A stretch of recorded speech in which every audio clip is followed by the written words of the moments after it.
SK, have you All right. finally accepted the fact that you do not look like Edward? What? You do not look like Edward. Have you accepted that yet? Yes, I do. We've got the same first name, same looking face. No, You you know, don't. You got the that can't be you got coincidence. That can't be coincidence. you got the same half face.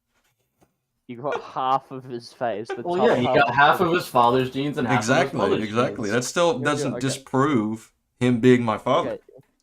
Okay, you got half of your dad is half. And meanwhile, the half top of half fucking- of Colin's face matches Lucas, so... What do you mean by that? Well, you know, the nostrils, he said.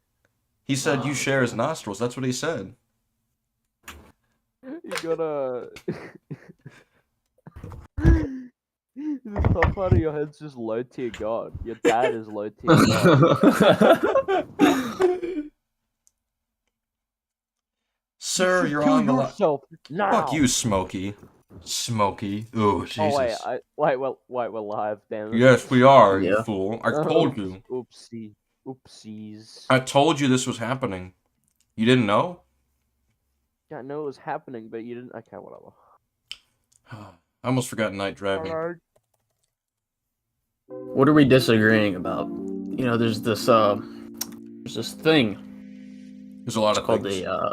called a description. No, I'm kidding. It's in the description.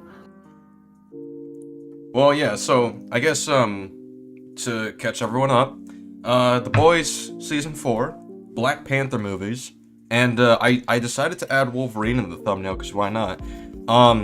Fox X-Men movies generally good. The Wolverine's the best so far.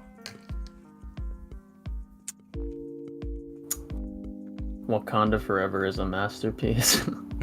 Goodbye. Well, so we're gonna take some disagreements, right? But Of course, we gotta However- watch something, right? we've got a nice video to go through today. We've got a nice video to go through from someone Swell. who thinks that minorities in the modern day for the past 30 years or probably 40 years are treated The same as just mutants. as bad as, yeah, it's the same as mutants in the X-Men universe, which is certainly an interesting take. I don't know what you're talking about. I was running away from a Ultron bot that identifies black people. And, you know, it was a Yeah, struggle. I'm gonna pull up that video. I'm sorry you had to deal with that Sentinel, SK. Really, you know, Yeah. must have been a traumatizing experience. All right, floating head. Alright, there we go. Alright, you can see it? Yes, we could see it. Alright, let's let this thing play. Oh my god, Skinny Pete jump scare. Fucking MCU villain. He is so fucking bad. Alright, we can skip my part. Not knowing has changed. Cool. World has changed since then. JP. Cool. Cool.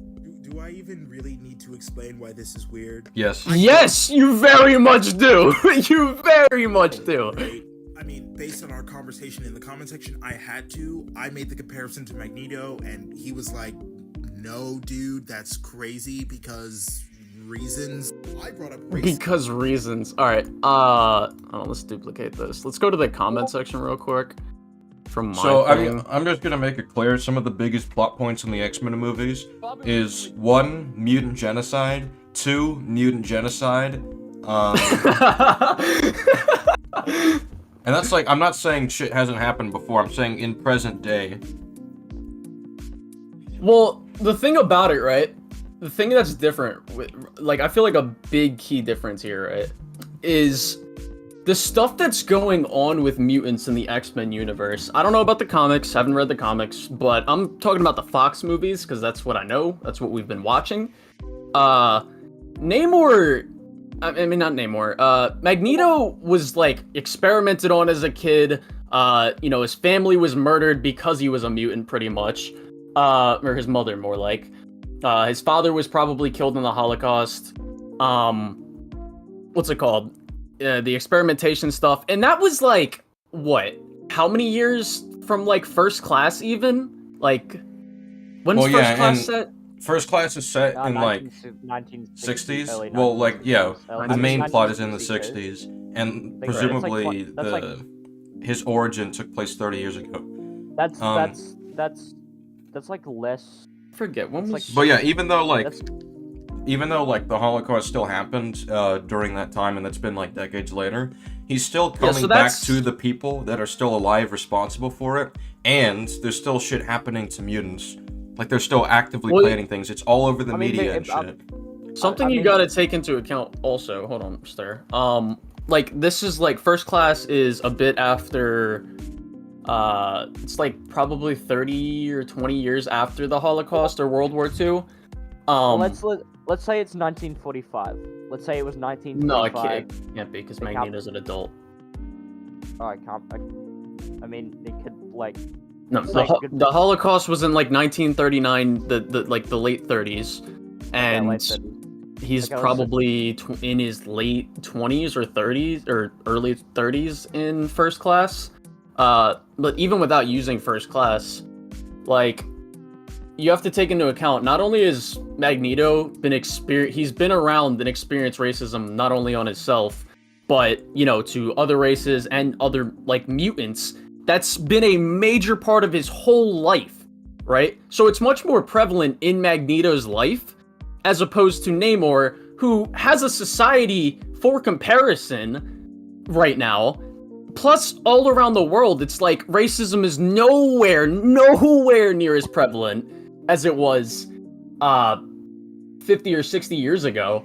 Yeah, and we're and just to clarify, we're not saying he can't be mad about it now. What we're saying is that he literally wants to start war with these people for that reason, when literally he thinks that'll destroy his civilization if he starts war. Well, and that it also, exposes him. and it contradicts his fucking goals. It's like you want to start a war, which is just which is gonna put your society in danger anyway.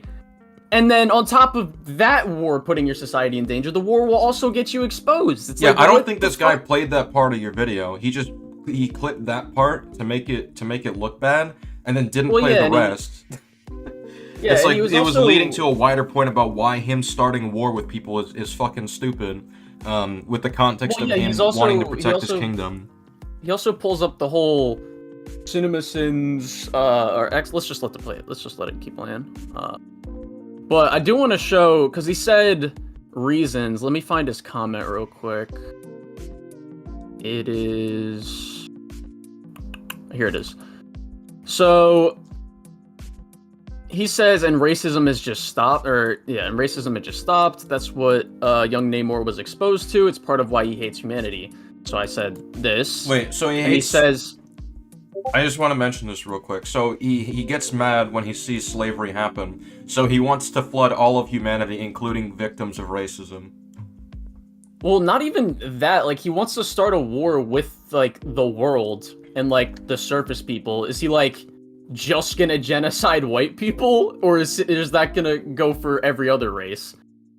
No, he's Even doing it though- with other races because in Wakanda he kills random innocent people for some reason. Well, yeah, that's true also. But, like, what else was I about to say? Never mind. Anyways. So he said, bro, tell me you didn't just say racism isn't prevalent right now. So he just completely strawmanned my fucking point. Yeah, nowhere and then near just- is a complete... Like, I think that's the distinction there. I don't know how you missed that. Well, I know how he missed it, but, let's let his video keep playing out. Racism, because Namor was a child during slavery and witnessed firsthand the dehumanization of his own people by colonial forces because they look different. So why'd you start a war with that them? even to this day still kind of happens, to which he says it's not as prevalent. And we can't. Well, another thing about the whole him seeing the slavery thing, all he saw was like people just like beating on like people in that nation, and like what was it? Where were they? Somewhere in Spain, was it? Or Mexico? I don't remember. Well, yeah, like we don't even see like how would Namor even know that's why they're doing it to these people? Like they don't explore that at all. Yeah, I don't know. Can't compare what happens to mutants to what happens to people of color, despite the fact that mutants themselves are analogous. Analogous doesn't mean I also equal. watched- I don't think you Yeah. understand that. To sit here, I mean, we already went through it, but like to sit here and actually try to compare racism in real life to how it is for the mutants, Dude, especially in modern times. Dude, Like- robots come out of the sky and kill every single minority in sight. It's Yeah. literally just what happens. Just I thought you were for gonna say interesting. introverted robot was doing that for a second. That's what I thought you. That's what I thought you were going Alright. to. What's up, Jesus CHD? Christ, guys. Wakanda Forever was the first time I fell asleep in theater. But yeah. His longer form YouTube video about all this. And it's even worse. Bro graduated summa cum laude from Dude, the 26 minutes is not that long. with a master's degree in I think he was saying long form. 'Cause Yeah, I it's know. like- I'm just saying. Yeah. nitpicking. Why are they making such a big stink about vibranium detectors? WandaVision already showed us. No, they did not. Yes, they did. No, Verbatim, they I want to did. hear the distinction. Just listen. Hold up. Sword does not have vibranium detectors. They just have vibranium from Vision's dead. They don't have vibranium detectors. They just have this thing that detects his vibranium. Okay. Going after Riri, doesn't he realize the government has blueprints to the? No, they don't, because they stole it.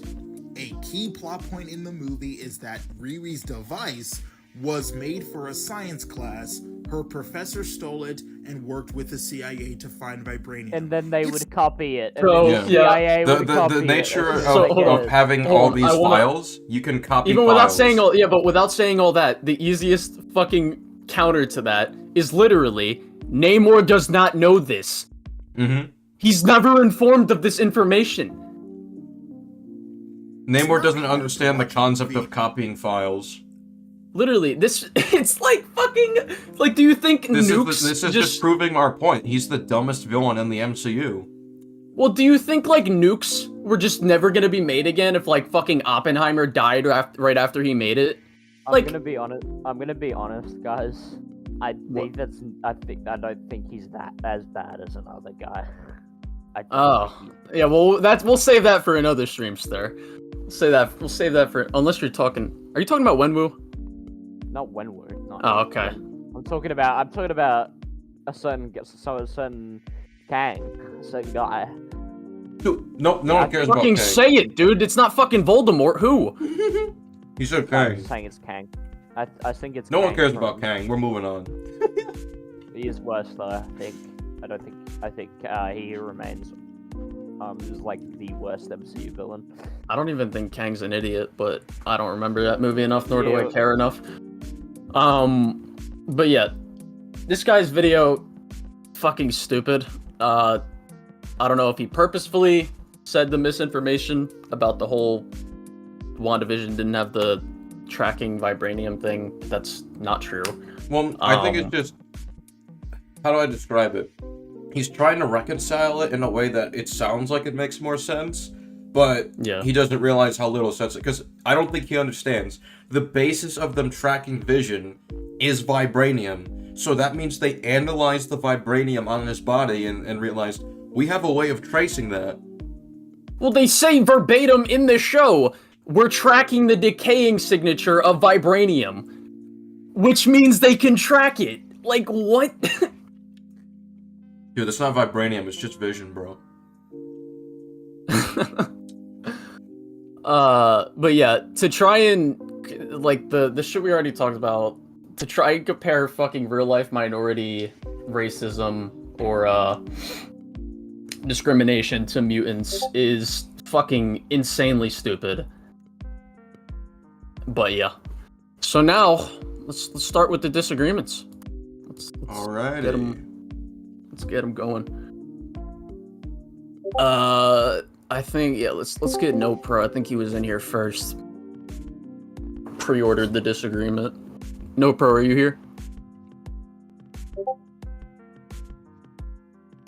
All right. Move on. We did it. All right. Stark Star, you are on the line. What is your disagreement? All right. Vi, you are on the line. What is your disagreement? Okay, so basically, Mhm. I want to I remember in the video about what's it called, Wakanda Forever. Yeah. You did say that correct me if I'm wrong, but I remember you said that racism, slavery doesn't really exist anymore. No, I said pretty much. Oh That's the yeah, distinction. okay. Also, this is less of a disagreement, but something I wanted to add on to your point about how Wakanda Forever kind of sucks. Mhm. Is the fact that Shiri, after she gets the heart-shaped herb, right? Yeah. She just all of a sudden knows how to fight like T'Challa.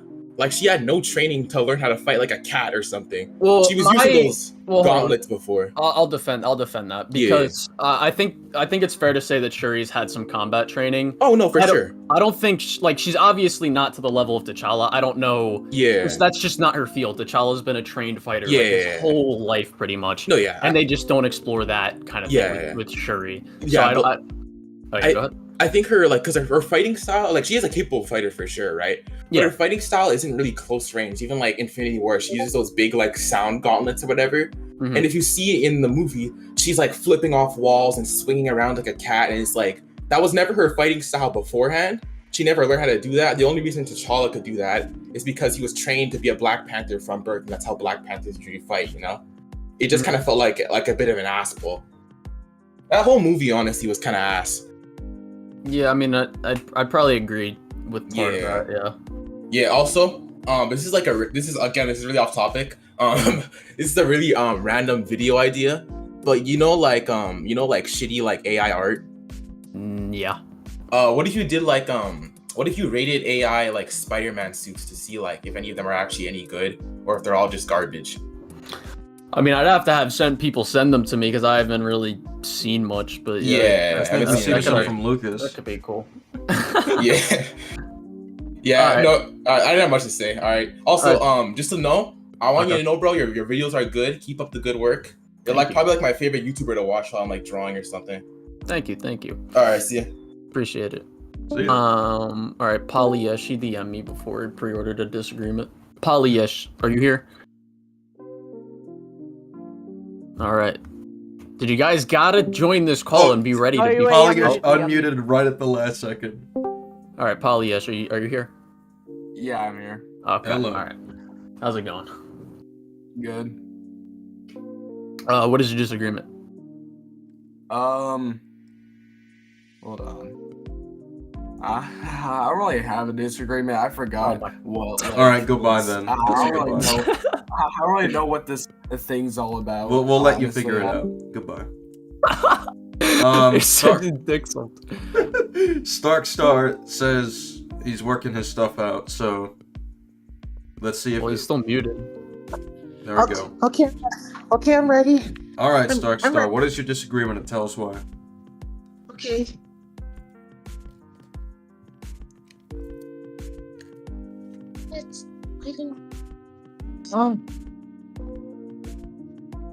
Are you cutting out right now?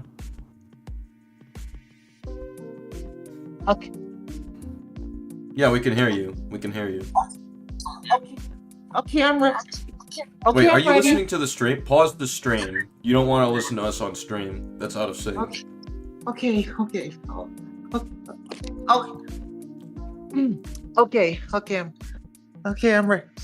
ready. Okay. I'm sorry. I'm stuttering. All right, bro. All right, go ahead. What's your what's your argument?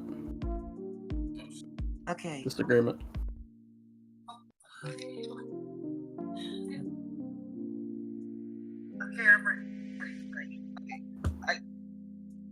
All right, man. You figure this out, and you're playing the stream in the background. You figure this out and come back to us. Fucking hell.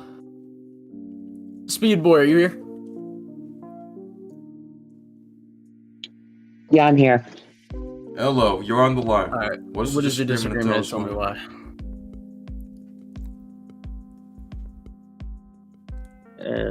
What? What is the disagreement? And tell us why. Tell me why. Okay, so I'm on the disagreeing that that Black Panther doesn't work with Are you the talking about the video. first movie or the second one?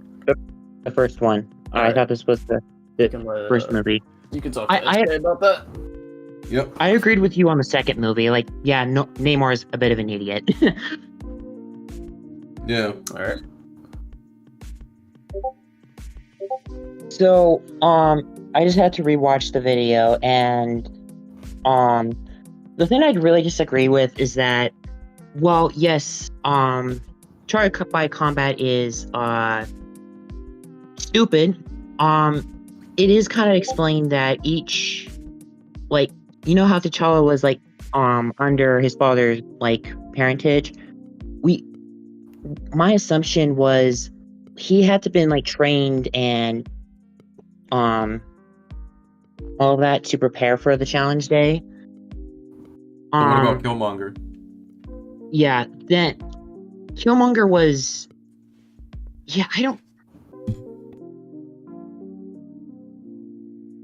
I know that Killmonger was trained under assassins, and I don't think Wakanda was probably prepared for that, Well, no, even though preparation is not just about combat, it's also about being a capable leader. And Killmonger's literally a murderer. Yet he's allowed to compete. And he shouldn't have been able to compete, but T'Challa accepted his challenge anyway. Why would he do that? Which was really stupid of him. I think the only reason why he was allowed was because he's Wakandian, like, because of the whole lip thing that he is royal blood. Which is not a good idea. Well, It's yeah, not. like his nation is at stake here. Yeah. Again, imagine- we're like, under this. imagine- And he missed challenge day too, so he has a perfect excuse to say no. And also, Yeah. just imagine, like, by this logic, just like a 5-year-old kid saying he wants to fight T'Challa, but just because he's Wakandan. Well, I brought up Fucking another T'Challa issue got too. It's not just the fact that his nation is at stake, but you're letting Killmonger physically take out his desire for vengeance on him. And the problem with that is, you know, in the last movie, Civil War, he talked about how vengeance was consuming people. It's consumed Tony, Cap, Zemo, and he says, I'm done letting it consume me. So instead of, like, telling Killmonger you're not going to accept his challenge, he gives him what he wants. He plays his game and lets him take out all of his anger physically. Which, if you're a vengeful person, that doesn't help. No, it doesn't. Isn't that weird? Wait, now I have a question. Isn't it weird how he reacts to Claw then? Because he's nearly about to kill Claw in the car chase. He let I guess like it's a mistake. I don't think that but was then- for vengeance. I think he was just trying to detain him. It's whatever. No, but he wasn't though. He brought out his knuckles to like punch him in the face and kill him. Like he specifically brought out like sharp knuckle ends to his fucking to his fist to like either puncture him, which would then eventually kill him. I think And it's then, just intimidation. No, Okoye says not in front of the. No, Okoye literally says not in front of the. She said not in front of people, and it. Well, yeah, that's because he what doesn't know stopped what he's him from- doing. That could just be for safety. Yeah. I don't really care that much about that scene, so... Yeah, we'll stick with, like, the main topic. So, yeah. It's not just T'Challa accepting the challenge with Killmonger that's the problem, but why does his father still have that system in place that you can become a leader by just winning a fight? Yeah. Why would he ever accept that system? Yeah, because in Age of Ult, like, you said that Ultron stole the vibranium. No, Claw stole it and then sold it to Ultron. I'm pretty sure I mentioned the sale, and it doesn't matter. It's still stolen anyway. Yeah. It's still stolen by Ultron because he stole Tony's money, obviously. But you did I do remember you mentioning about the whole, like, he wants to challenge Wakanda's traditions, and I think this is a problem because, like, the problem is that Civil War and Black Panther were made by two different directors, so the fact that Kevin Feige didn't keep track of that is kind of dumb. I think it would fall into the director's fault as well. Like, he should be watching the previous character to see what's going on. Yeah. Yeah, it's either there wasn't communication or one of them just didn't follow up with the other movie. I feel like Black Panther could work a lot better if it was, like, in its own universe. It could have. It actually could. Still needs work, but it would work way better. Yeah. I mean, if, like, the Avengers weren't just weren't a thing in that world, like, if the Civil War shit never happened, I think a lot of this stuff does work. Yeah.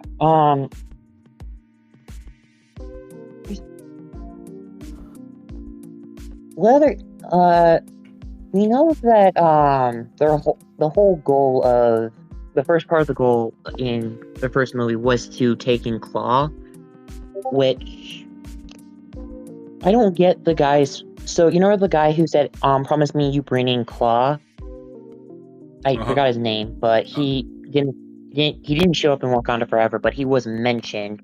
Okoye's husband. But then he has this sudden grudge against T'Challa for not failing to bring in Claw just one time for one try. I would hold a grudge if he had him and then he lost him so badly.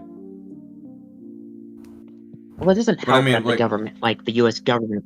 I'm confused. Huh? What's the disagreement? Because that's not even like a thing in my video or any of our videos.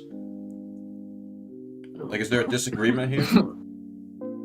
SK, there's somebody in the chat, my chat right now. Wait, there's 8 people in here, but hold on. All right, well, Speed Boy, if you don't have any more disagreements, we do gotta move it along. Yeah, we do gotta move it along. All right. See ya. All right. Thank you for coming on. Yeah. No pro one of these. I think he's ready now. All right. No pro. Yeah. All right. What is your disagreement? Tell me why. Okay, so I was actually I was watching both of your videos on Black Panther, and I think they're both really good, like really well constructed. And I actually do concede and agree with a lot of the points brought up. I just have a couple points I just felt a little question about. Alrighty. So one of them is, and bear in mind, I haven't been able to like rewatch the films recently, so I'm just going off memory. But I did actually look up the script recently, and Namor says, like, when Shuri and Namor are talking to Telecon, Namor says that it's not about the scientists anymore. So at that point, like he's done caring about Riri. So like the whole point about like why doesn't he kill Riri when he's attacking Wakanda doesn't make sense. Why does he change on that? Is there a reason? Well, no. I understand what you're saying. My thing with that, I know about that line of dialogue, and I would agree with that. However, Namor would still think at that point, right? Like that would be the only he thinks for some stupid fucking reason that she's the only person to make that vibranium detector. So if Wakanda was to ever, try and be diplomatic or concede to Namor and like what he wants, that's just out the window now. Like, yeah. So I just think that whole sequence, like not only him attacking Wakanda, but also him leaving her alive as like not as a contingency, because like he's killing a bunch of random Wakandans for no reason. So I don't know why he wouldn't kill Riri as well when he's like she's like the person who started this to begin with. Yeah, no, I can understand that. All right, and sort of a second point, which is one that I just bring up in general, which is that you mentioned like several points, like why doesn't Wakanda aid the Avengers for help? As far as I'm aware, the Avengers as a group like don't exist at this point after Endgame. Like the individual heroes still exist, yes, but the Avengers as a group sort of disbanded after the battle with Thanos. So like they're not a reliable source to sort of call upon for help. So my thing with that is, I mean, you look at how quickly the Avengers got put together in the first movie. That was like what, a day, 2 days, for them to all come into S.H.I.E.L.D. and be ready to fight. So I think Wakanda outsourcing those heroes, even if the group is disbanded, right? Outsourcing those heroes, outsourcing the government to get help outsourcing those heroes. I think it's really, really stupid that they don't call those people. Like even Sam Wilson, for example, like they make him a vibranium suit, like with technology in his suit. I don't know why he's not on a line. I don't know why they don't call people like Thor, who would just that's all they would really need, or Doctor Strange. When these people helped them before with probably an even worse threat in the what's it called? In Infinity War. I don't think Thor is a good source. I'm gonna be honest. Okay. What's that? I know where he's going with this. He's gonna say, well, because of Love and Thunder. I guess they don't know about Love and Thunder. Yeah, To be fair. yeah, I don't know why that would matter to them. I'm assuming that Wakanda would keep up with the Avengers and stuff, because the Avengers in general, like you look at the end of Shang-Chi, they Can I stop? Alright, shut up. You look at the end of Shang-Chi, and they as soon as they figure out he exists, they try to recruit him. Rhodey, Hulk, and Captain Marvel is also there. What, no, was Rhodey in that room? I think Rhodey was in the room. I think it was only Hulk and Captain Marvel. Wong was there as well. Well, it doesn't matter. We understand the point. Yeah. Well, I'm assuming they keep in contact with like the power forces around the world, such as Wakanda, so that in the case of another Thanos thing happening, they're prepared and ready, and they can coordinate with each other. I feel like that's the smartest thing to do, and Shang-Chi establishes that's kind of what they are doing. Yeah, I can definitely understand that, and I actually forgot that they literally gave Sam the vibranium suit and in Falcon and Winter Soldier. So, sorry, go on. I think you said that's it. Yeah, no, those are really only the 2 points I really had to bring up. So. All right, thank you for coming. I otherwise agree with a lot of the points brought up in the video, and I would just need to rewatch the films at some point to sort of see until I see if it holds up under scrutiny personally. So. Gotcha. All right.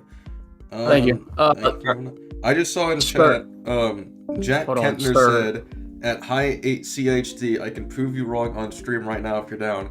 If you two want to hash it out on here, we'll leave it open. Yeah, we'll leave it open for you guys. That'll be funny. What's it called? Stir, I do want to say, hey, I hope we're real polite and diligent with each other in this call. Yeah. But what's it called? Stir, are you saying Thor is not like powerful anymore? No, I'm saying that Thor is okay. Because he's more powerful in Love and Thunder than he ever was before. Okay, my problem is with bringing up Thor is that it brings up really bad memories about how people would argue against a certain movie where he should come in, and I'm trying to be What fair. movie would that be? What? What movie would that be? You know the fucking movie, Colin. No, I really don't. Guardians 3. Well, they don't call him in Guardians 3. What's at all? Okay. And like in any difference is example, that the Guardian saw how stupid he was in his movie, and Wakanda didn't. I guess that's like I would say that's the difference. I mean, I wouldn't even say that's the difference. Like with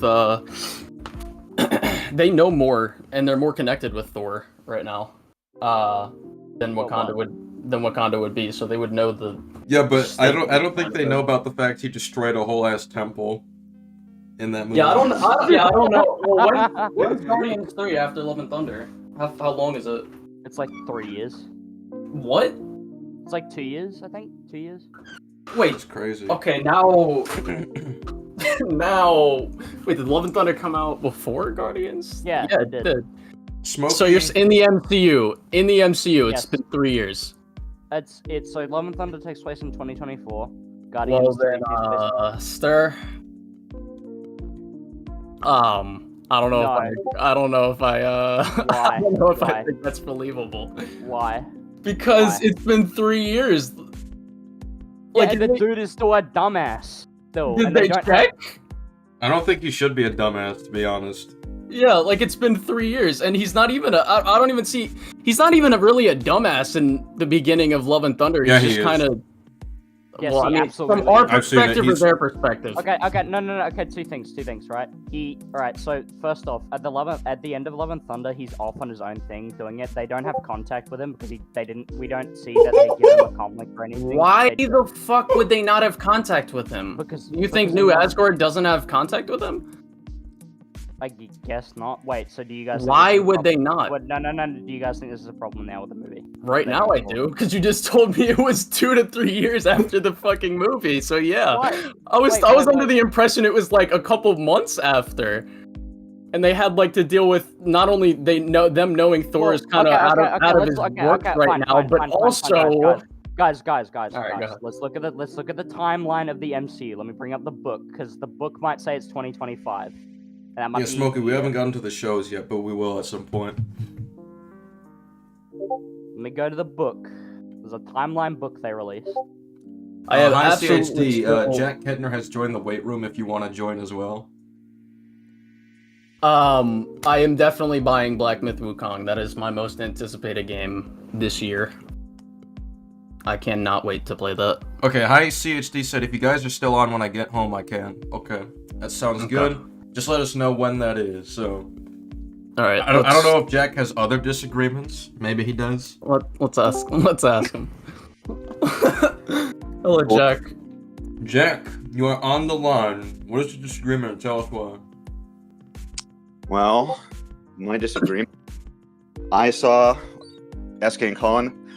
I saw both of your videos on Black Panther, Wakanda Forever. I gotta say, they were the most vile, racist, problematic pieces of media I have ever Alright, seen. be serious. If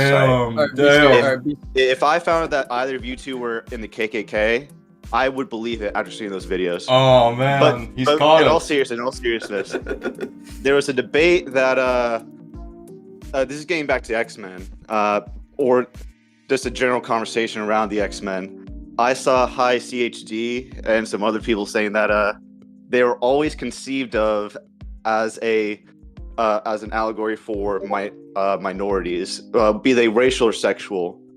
And I gotta say, that's cap. I don't know what that. That's a separate argument. Well, let's let him cook here. I don't know what he's gonna say. Well, hold on. I just want to say something real quick. I don't know what that argument was made up because I'm not. That's a separate argument. All I will say, yeah, but all I will say is, if you disagree that they aren't used, maybe they weren't created for this sole purpose. But if you say that they aren't used for that kind of thing, then I don't know if you've watched. But if that's no. I agree that they are used now as that allegory. Absolutely, 100%. That's not the argument I'm making. What I am saying is that initially, when they were created, they were used as a general allegory for any outsider, and like using them as an allegory for minorities, be they racial or sexual minorities, is consistent with that theme, but it's not the only theme. Like it could also just be some like nerdy white kid who sits by himself at lunch.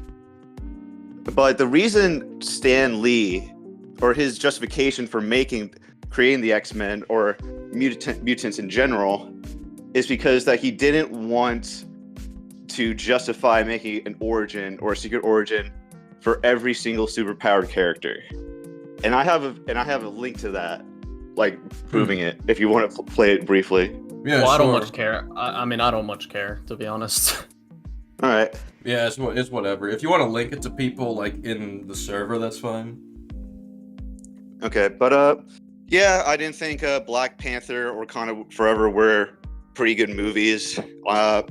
So I agree with you guys on that front. Agreement. I kind of find Wakanda Forever to be sort of, I don't know, it's kind of gross to me because I feel like that movie's only successful because it sort of guilt tripped people into seeing it because it framed itself as a tribute to Chadwick Boseman. Do you guys share that sentiment? Not necessarily. I never really got the impression they were trying to use that as like the I don't know, as like the main pull for the film. I didn't get that impression. I think they were trying would to tell have their own because story, it's a- but Well, I mean, they would have to because it's a major plot point. well, Like, they have to just mention it for sure. But I feel like they were trying to tell its own story. Did the story work? No, but I don't think they were trying. Excuse me. I don't think they were trying to be like disrespectful or anything. I also think it would have been successful either way because it's a fucking Marvel movie and most of them are. Yeah, but another thing I wanted to ask you guys is do you think T'Challa should have been recast as a different actor? Yes. I think so too. Like, it was done with Rhodey. It was done with General Thunderbolt Ross with Harrison Ford recently in the new Captain America trailer. It doesn't really make any sense to not recast him. But I don't know if that's a hot take or not, but that's just me. I think they can go either or. It's about how you do it. I think they even make a joke about the guy who died, who played Thaddeus in the trailer. Yeah, in the new one. He said, "Oh, I saw you shaved your mustache." yeah. Kind of fucked up. Yeah. All right. If that's the end of the disagreements, then I'm gonna bring in other people. Yeah, if ICHD comes back and you want to come back, that's cool. Yeah. All right. I don't. Let's see if Starkstar's got his shit together. Starkstar, you finally ready? Starkstar, Hello? you're on the line. What is the motherfucking disagreement? Yeah. Alrighty. Make sure you're listening to Discord audio, not stream audio, because streams are delayed. Okay.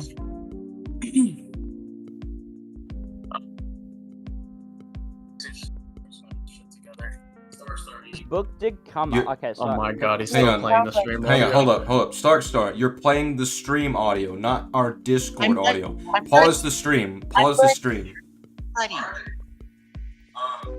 Make sure you're listening. Oh my god. Pause man. the stream. Pause the stream. Pause. My disagreement. I highly disagree with you on about Pause the stream. Okay, I paused it. All right, now okay, good. I want to make sure I was heard because I didn't think you heard us. Yeah. So this is on the spot. Leave the stream paused. Okay, I can hear you. Okay. Okay. Good, What good. is your disagreement with the movies? Okay. Okay. I kind of disagree with you about the whole like fighting, the whole like fight day in the first movie, because like Challenge day. Okay. maybe it's highly possible that like T'Chaka was like in the process of like getting rid of it soon. Well, so let him finish. I was talking to Stir. Go on. So you're saying he was in the process of something?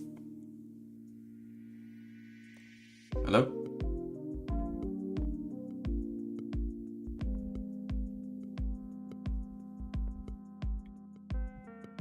Yeah, hello? Stir, you pulled a Peter Quill, you messed it up. Well, but me? Do you want me to talk or? No, I'm saying you messed it up, because once you talked, Starkstar stopped talking. Okay, my bad. Okay. Okay, so you said T'Chaka was in the process of something. In the process of getting rid of the trial by combat. Well, why didn't... So, Age of Ultron was 2015, this movie's 2016, how did it take a year? You can do it on, like, the flip of a dime, he's king.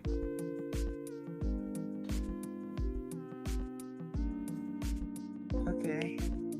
And even then, even if he was in the process of it, why didn't T'Challa finish it?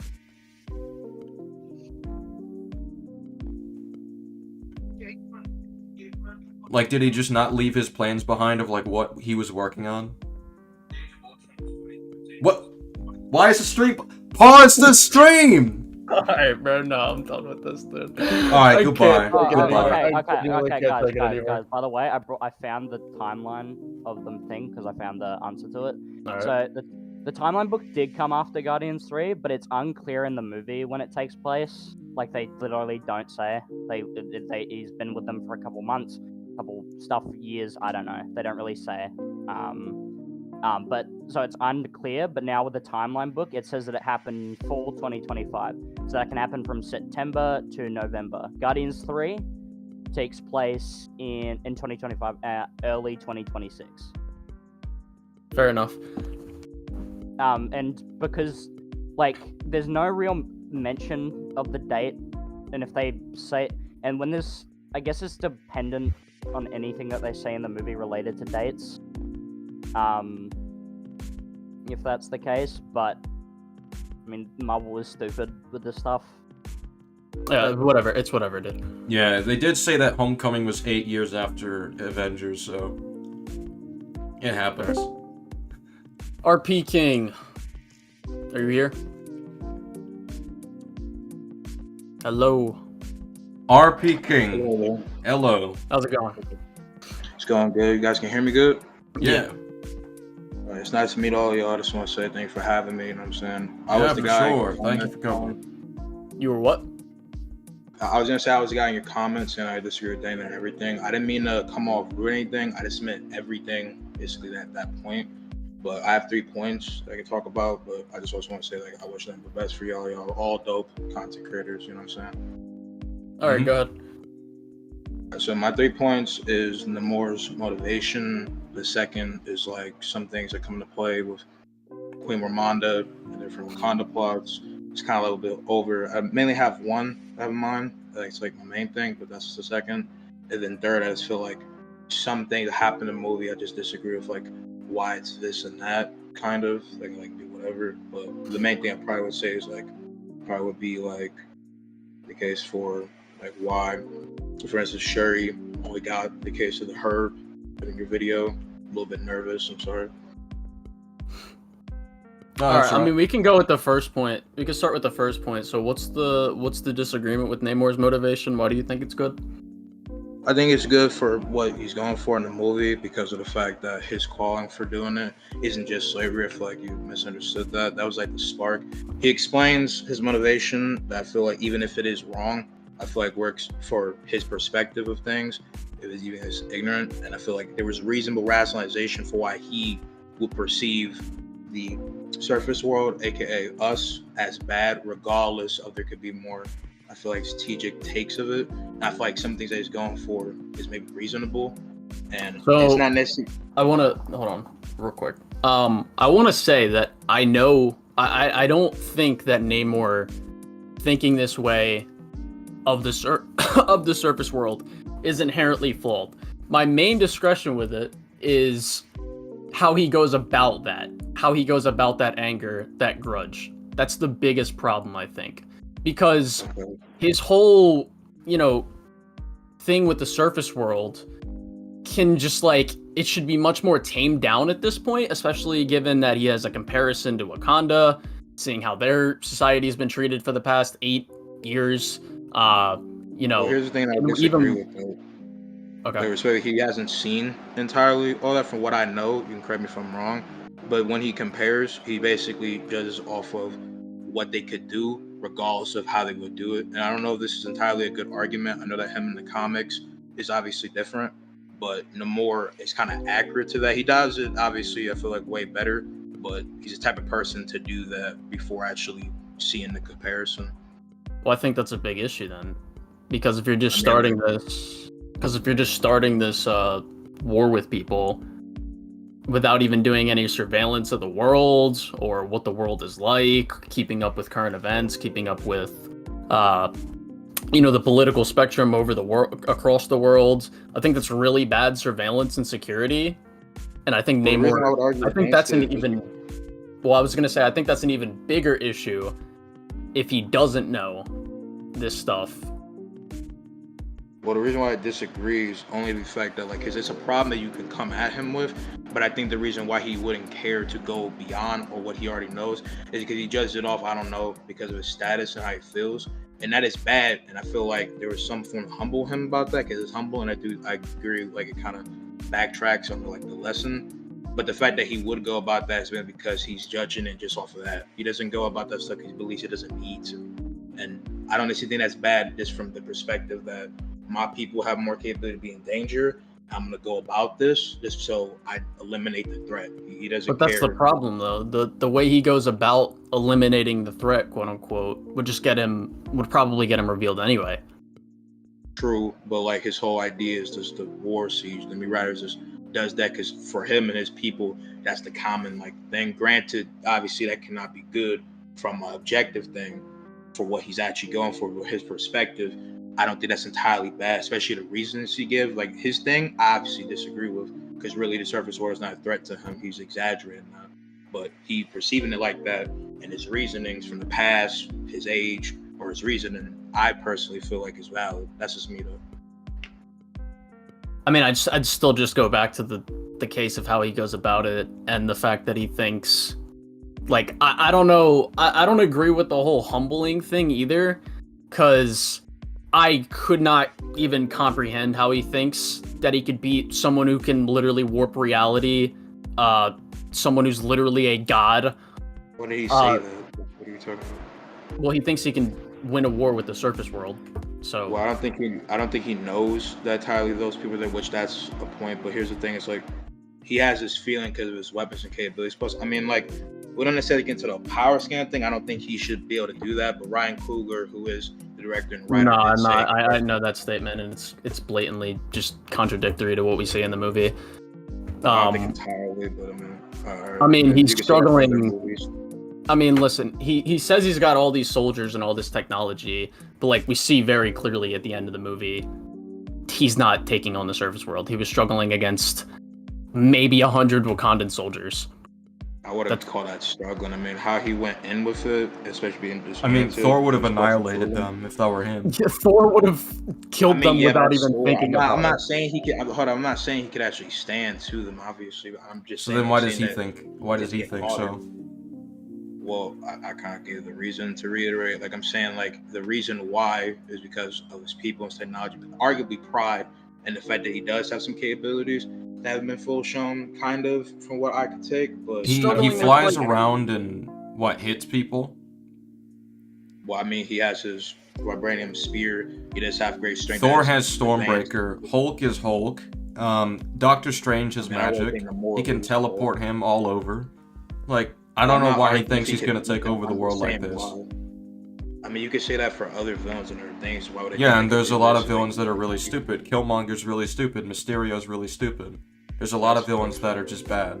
Well, you look at like No Way Home, for example. I don't think that makes them bad just because they have the pride to do that. Well, if they have the plan they have should at least account for the world that they're in. In fact, if we look at like smarter plans, for example, I mean, The Boys, for example, they're constantly accounting for, yeah, this world is run by supes. We have to be very careful. They have to use burner phones, for example. It's like, oh, what happens if the government or the supers, whatever, what happens if they track your activity? They're not going to do that because we're using burners and we destroy them every single time. Like that, for example, that's good writing. You have characters accounting for the world that they're in. But when you have characters like Namor who don't even think about this, doesn't even talk about this at all, it just makes them look really stupid when they really shouldn't be. Well, I think I wanted to say, like, I think a prime example of this is Green Goblin from No Way Home. He thinks he's like, we have a new world to conquer, despite knowing like all these superpowers and all these threats are there, like Doctor Strange, for example. Well, also, it not only doesn't exist. He's homeless. He doesn't have anything compared to what he had in the Raimiverse. So the fact that he doesn't try to go back to the Raimiverse when he finds out how he dies and how he can change it. Yeah, well, that's just the point we're outlining. Like, yes, I agree. Like, before you get the rebuttal, yes, I agree. There can be characters who are arrogant, but I think if they're arrogant and they should just be getting taken down very easily, or they really wouldn't even be much of a threat, and they have a really stupid plan that doesn't account for things that would take them, then yeah, it's really bad. Okay, 2 things. I get that obviously be defeated, but I don't think that by stamp in this scenario makes it bad for at least deliver what he's going for, just because simply the fact that he's trying to go and take them out because of the fact of these reasons.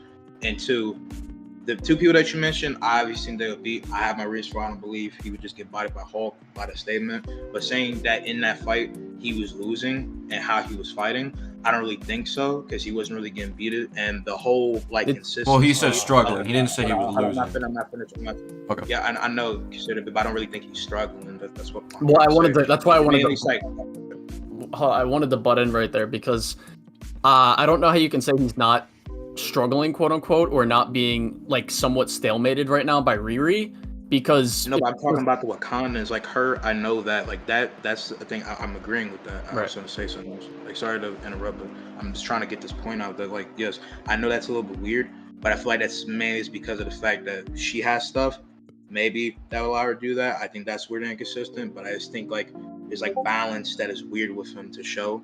But I even think like mainly it's not about the actual power capabilities or his planning. I think it's more his attention and motivation, because his planning, I think that's a little bit off, but I think in his motivation, how he's doing it is different and better. And it's like, again, in comparison to comics, it's not the greatest point, but I feel like the more, even when he does account, he's still on one, because that's the type of character that he is. He doesn't care who gets in front of him.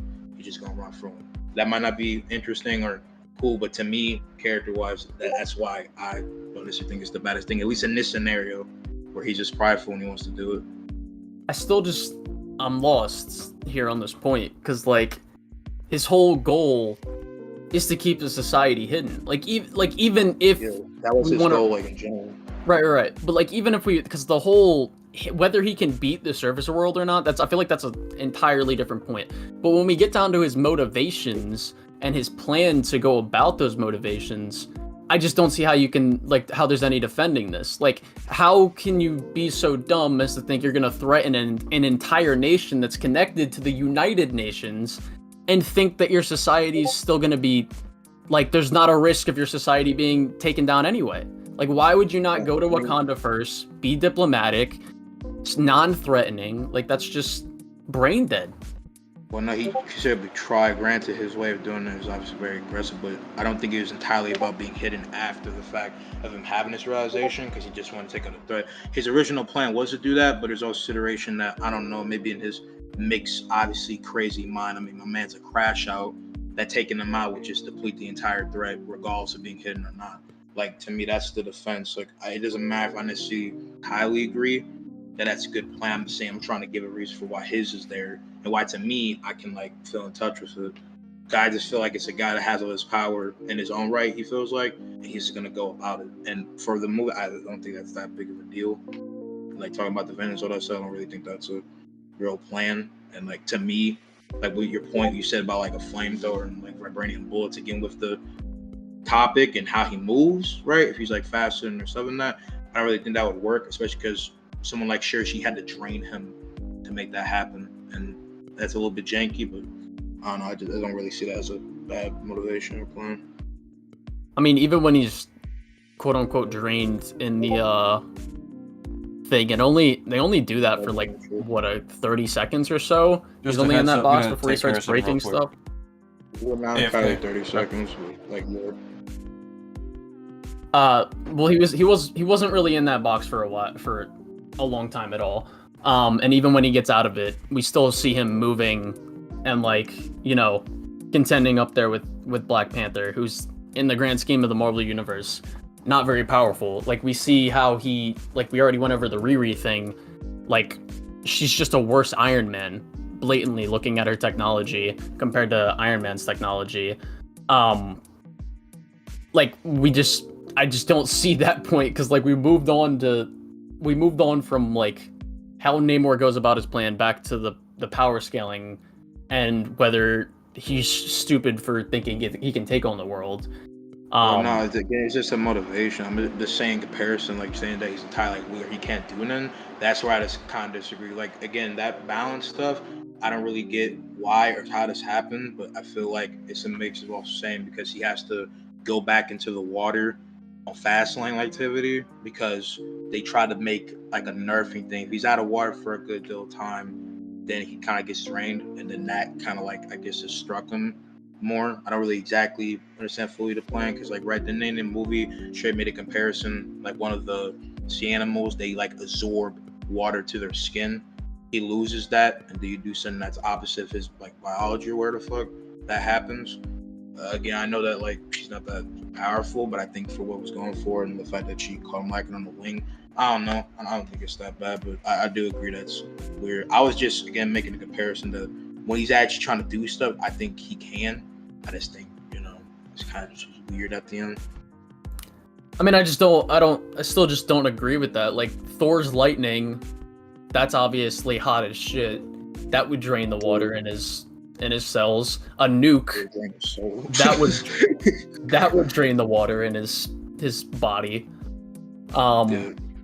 So there's just like no reason or logical thought going in his head that he thinks he could beat the surface world. I'm like, this just like nothing you've provided me with makes sense still. I mean, I just disagree because I'm just saying like we're talking about just the world as stuff because he doesn't know about that stuff, and even why then, like, would he not know about that stuff? Because I feel like he either didn't look deep into that, or he feels like his people are enough because of how he feels about Well, there's two problems with that. Wait, you made 2 points. There's two problems with that. If he didn't look, that's an even worse problem. If you want to keep your society hidden, and you want to about being hidden at that point. It is about no. Yeah. Well, hold on. No. Because that at that point, your argument that would come down. Him not knowing that would be beforehand. What you're arguing right now is post talk. That's after. But what we should be arguing is because if you're gonna bring up he doesn't know about that, that would be before he even has this plan to take on the world or take over the world or whatever. Yeah, well, no, I'm not trying to actually say like he doesn't know about it to the point where he's thinking about it. I'm saying that he doesn't know about that, but I was gonna say he doesn't probably care because he believes he can do that. That is still a problem. I can see with like his actual plan, but I'm just saying like as the character, I don't really see how it's a problem. And Thor, like he's not on Earth from what I know, and obviously like he can still come down and wreck his shit. But we're just talking about his belief because everybody has made that point about other characters too. I'm confused. What I'm trying to say is that like what other points? I mean, I can make 2 other points that we could just agree to disagree on this, I guess. I mean, yeah, I do think we're kind of going in circles if you want to go to a different point.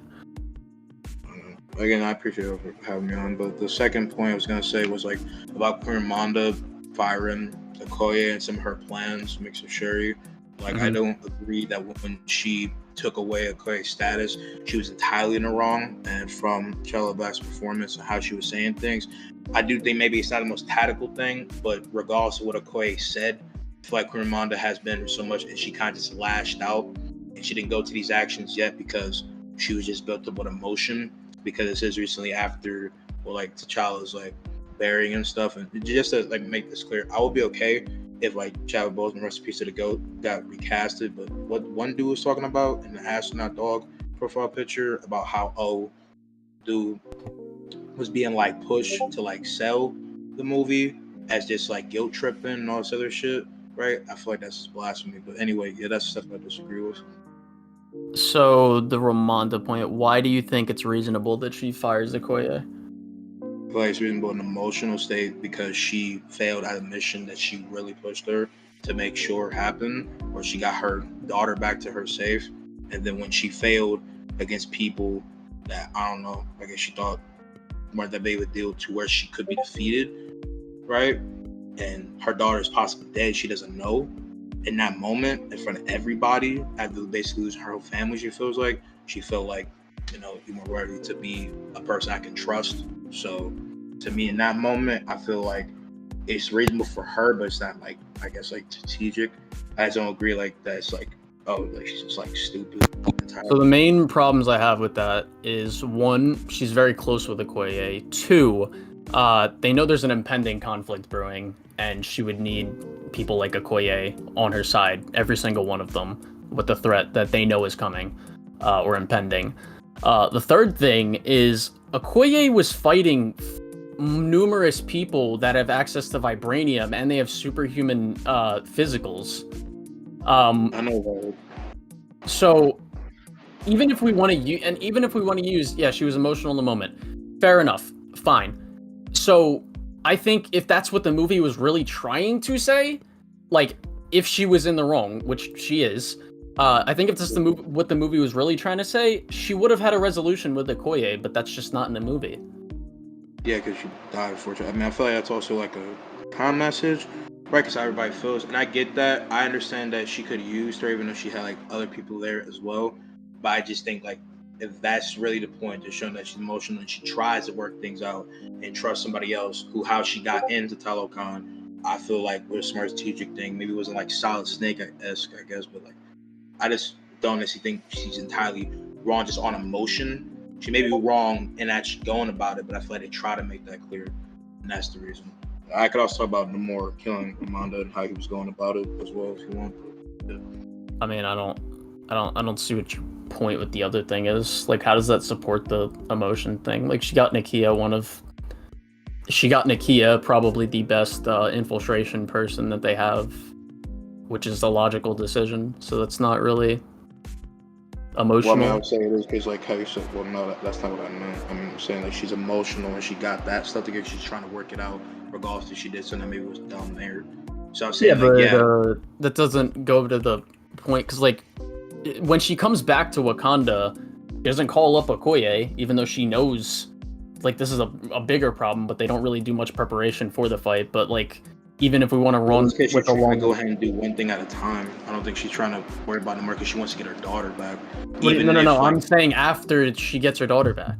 She doesn't, there's no resolution with Okoye. She doesn't call her for help, even though she knows Namor's about to attack. Their preparations in general are fucking terrible for Namor. They don't even upgrade the security after the first time he broke in.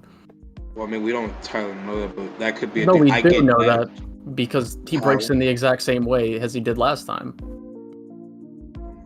Because I know that they swam, but I don't know if the board that they swam through was the same, or I don't know if they could have did some more. So that's kind of good for that is a point. I'll take that, but like I just feel like because she didn't do that there doesn't mean she wasn't. I'm mainly talking about how she was doing stuff, because that's why I add to it, and didn't know I'm saying like her decision. But that's a problem with how she's doing it in the Namor flooding Wakanda thing. How she's doing it, she would want Okoye there. She would want Okoye ready for battle, but instead Okoye's being a civilian on the beach right before the attack. So if the movie was really trying to say, yeah, Ramonda was in the wrong and being emotional in this moment, then they should have had her call up Okoye. Even if they don't get the I'm sorry bit, right there, her calling Okoye would still tell the audience, okay, yeah, she was in the wrong. She needs her for this kind of thing. My point still sounds like, okay, I get that. I'm just saying that in that moment with doing stuff, she probably wasn't worried about doing that because of what she was trying to do with, I think, what was her name? She's not worried about getting her top soldiers together for an attack that she knows is coming? Colin, that's not what I'm trying to say. Wouldn't that make her desperate if her daughter is taken? Desperate. No, we're talking about we're talking about the Wakanda the flood fight right now. Yeah. More. But here's my thing. Like, yeah, I get that. I'm just saying that she worried about something else, not at that point of that, because possibly they had that together and there was people there ready, but I don't think she expected him to do this, which could still be a bad strategic thing. She didn't expect him to do this? No, that's not what I meant. I meant like not there, like possibly how he was gonna do it because of what planning it was. I'm just saying. Again, I mean, she perceives him to be a very dangerous person. Yeah, because she told him she knew possibly he could do. I'm not. She takes the threat very seriously. Yeah, I know. I'm just saying that she possibly didn't expect it how it went because of how. That's what I'm trying to say. Not have expected. I don't. It's war. He took from what? Hold on. From her to her knowledge, Namor tells her, "I have more soldiers than this land has blades of grass." That's obviously hyperbolic, as we see from the ending. But Ramonda doesn't know that. He didn't bring his whole army. But I don't know why he wouldn't. I really don't know why he wouldn't bring more people to that. He wasn't going about the whole front to breach them. He was bringing them out to scout, I think, and then a greater parade of No. Yeah, more people do come. So if they really had that many people, you would think they would have way more. They would have brought more people. I mean, I guess, but you could say that about some other occasions where people scout. And then other sometimes other people are not smart. Yeah, I don't really care about some. I think that's a definement of like just not having the artillery that you need because you didn't expect it. I don't think it's really about smartness because we don't know how they came there. I just think that's part of the movie, I guess. But back to my original point, I was trying to finish that, was that I know that he said he was coming. She probably already expected that / knew that. That's shown. But how she went about it was probably not the best plan because of that. And then the things that led up to it after firing Koye and all that other stuff, she just didn't go about it the best way because she was too focused on other stuff. I feel like that's just her wrongdoing. That's what got her. Like what? Killed. I don't think that's entirely a bad thing. That's what I was trying to say. What was she focused on? I think she's focused on the case of Ironheart and helping her out, doing some other stuff, and then in between the stuff, I think, right? Because wasn't they in the palace? Part of helping her out would be protection, and you'd use your soldiers for that. You think she would be more worried about? She would absolutely put Ironheart to the side for this moment if she knows her nation's about to be attacked by someone she doesn't even know the full capabilities of, but she perceives to be just as powerful as them because they have vibranium. I mean, yeah, but simply I feel like where they were, the initial plan. Okay, I feel like where they were, that was supposed to be in a safe place. They didn't expect more to do all that, and when they're setting up right on the wall. Yeah, I mean it's vibranium glass. I mean that's and they have vibranium. I know they have vibranium stuff. I'm just saying they have vibranium glass, so I don't know. They maybe expect them to be safe to us. I know they have vibranium. I'm just saying. I know that. I'm trying to say that. So then why does it matter if it's vibranium glass? Because it have great potential. I don't know how durable vibranium glass. Vibranium glass could be. Well, it doesn't matter. Vibranium can be used to break vibranium. How do you think they craft things? I just don't know how durable. Well, and also in Civil War, Cap's shield literally gets scratched by That's true. I'm not trying to say it doesn't. Well, you guys are not allowing me like the full say what I'm saying. I'm saying that yeah, that can happen, but I don't know. I guess they were trying to think about it in the form of protection, and they didn't expect one person specific to pull up like how Namor did. Because when Namor was a very powerful spirit, made out of vibranium. It's an invasion. That's true. Can I finish? He comes with a spear, and it doesn't pierce it. Then when he comes with bombs, that's what it ends her life, pretty much. So I think that's possibly broken in with vibranium. Like it really doesn't. It really doesn't matter like the method that he does in the end. What matters is she should expect that they're probably screwed if they arrive at the glass. Okay, that can be reasonable. Again, I just don't really think in the plan of action that we're trying to go, especially when they're setting up, defenses or whatever they were doing at the glass columns and stuff. Wait. If they're setting up defenses, would you not think that she would call Okoye to be a part of that defense? And if they're setting up defenses, then why are the Dora Milaje not ready for this? I mean, I think it's because, again, she didn't expect to attack the type of way they did. And then how does she not expect the water people to attack the way they did? Because of the fact that she possibly set up contingencies for it, because we don't know exactly how they broke in. They just came, from what I know. I'm just saying that's what I feel like it was. I don't think highly of that. I just don't really. He knows how they broke in the first time, and they don't upgrade their security. You don't know that entirely. I do that. It's in the movie. How he broke it in. When did they say? No, hold on. When did they say that they didn't upgrade the case of their defenses in that way? They don't need to say it. Hold on. They don't need to say it. We are shown that they haven't because Namor breaks in the exact same way as he did last time. He wasn't. He didn't swim in for the case of the same border. Now, granted, him. Yes, he did. No, he didn't. When does it say that? We see it in the movie. It's in the movie. I did not see that. Maybe I have to rewatch it, but I did not see him swim in the same border. I think you do need to rewatch it. Do you want me to pull it up? I mean, I get if you like to. Because if you look at the scene, if you right look before at the the scene, attack, like I think she's even like scared when he arrives with the glass. Like she even knows like this is dangerous. Wait a second. Right before, do you remember right before the attack happens? Do you remember the scene where one of Namor's people is sitting right outside the force field barrier, which is the only water barrier that they have to get in? They say it in the beginning of the movie that she broke in, however,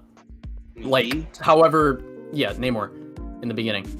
But here's my point though, if I could rebuttal that, please. He does that.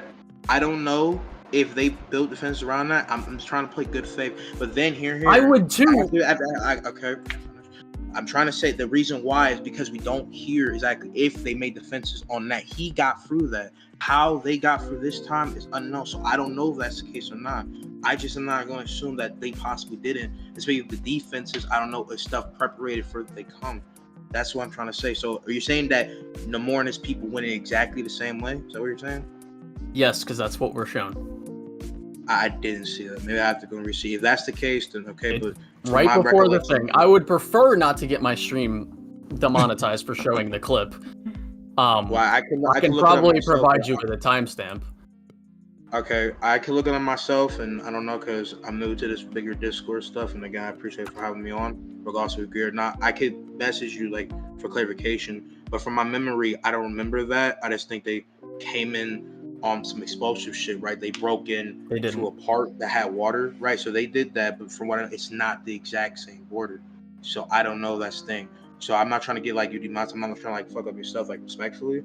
So I can look it up. I'm on my phone right now. I'm gonna give you a timestamp. Okay. It is. Hold on. No, please. Okay, so it is. It's 1:20. It's an hour and 29 minutes, 25 seconds. Man, I will have to see because I'm on my computer at the moment. Possibly peek on it. I'll look at that later. But all right. Here. All right, hold on. Oh wait, hold on. Here you go. So should be good here. Wait, what the fuck? Hold on, I think I gave you the wrong timestamp. Sure, I'm not getting up for kiss my Gallo tag on YouTube. So hold on 1 second.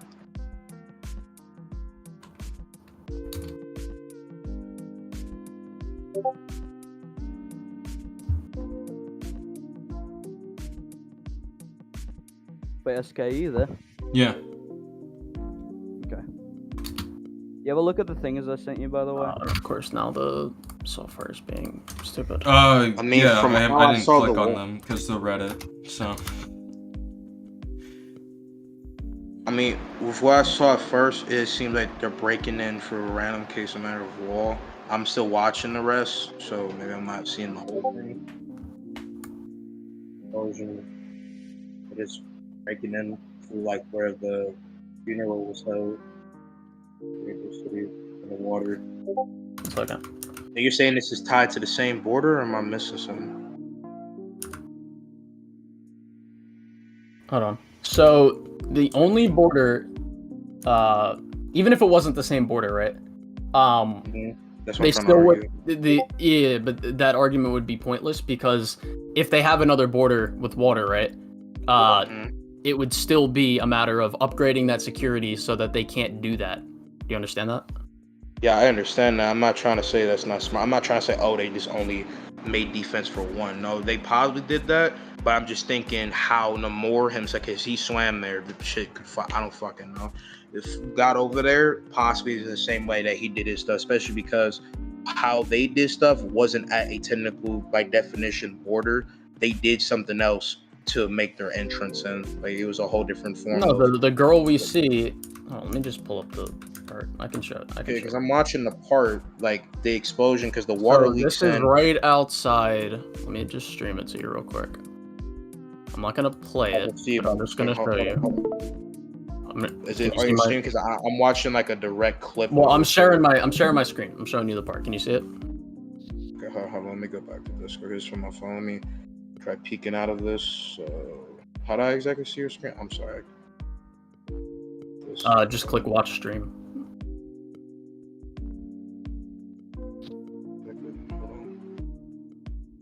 That because I'm using this. Let me peek you. Okay, watch stream. That part's popped in. Okay, I see what you're talking about. All right, can you play it in full? I don't want you to get demonetized. Yeah, you can see my screen? Yeah, so, I can see you. This girl is sitting right outside the force field right now. Like right on one of her. Right on. Okay, so these planes, they're flying into the force field, and this girl, and then it pans to this girl sitting right outside of it. Okay. The version I saw, I'm not saying this is not valid, right?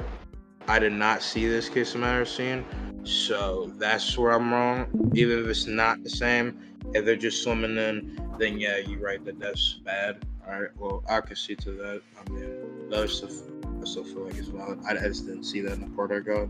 I bought it online. Okay. All right. Well, if that's all we got for now, that sounds good.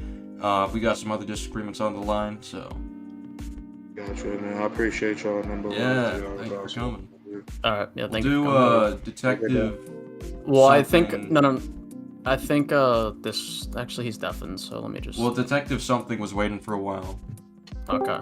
All right, Blake. Thank you for coming on, RP. Thank you for coming on. Oh, by the way, hi CHD. Yes. Hi CHD said in the chat earlier. I wasn't really trying to interrupt the guy that much, but hi CHD, if you're still here, Jack, if you're still here, and you guys want to talk about the thing. Oh yeah. Okay. Just join the Disagreement Day wait room, and we'll drag you both in. But detective, smiling friends, are you here? Blagus, what's up? Blagus. You are on the line. You're on the line. What is the bro? You subscribed for this long and you don't understand how this works, pimpin'? You serious right now? Blagus, how long we known each other? How long have we talked about Lucas? Well, let's bring in this guy. I mean, insert funny reference here. Are you here? Insert. I mean, I kind of want to talk about the thing still. My thing. What, Guardians? Yeah, I want to still hold it to that point. Well, we got you talking to me? Yeah. Are you here? What's the disagreement? Oh, I wanted to talk about the Ramonda scene specifically. Okay. So, my thing is, from a queen standpoint, if one of your top guards... Wait, real quick. Did you hear the last person? Because we kind of talked about it. I was just wondering if you already heard that part. Oh, the stream kind of glitched out, so I went on to play some Smash Bros. My fault. Fair enough. All right. Yeah, go ahead. What were y'all saying? So that I don't repeat arguments that he already... Oh, so it was basically just she was emotional in the moment, and that's why she fired Okoye. That was the argument.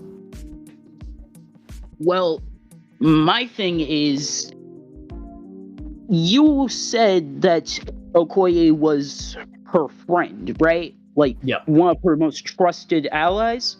Yeah. So, you got any kids? You know anybody who got kids? I'm a child of someone, of a mother. So, yes. And of a father. Not a father, but... Okay. R.I.P. Alright, my point is, let's say you're in a depressive episode, and then a friend of your mom said, alright, let's get her out of the house. I guarantee you, let's get him out of the house. I guarantee you that he will be completely fine.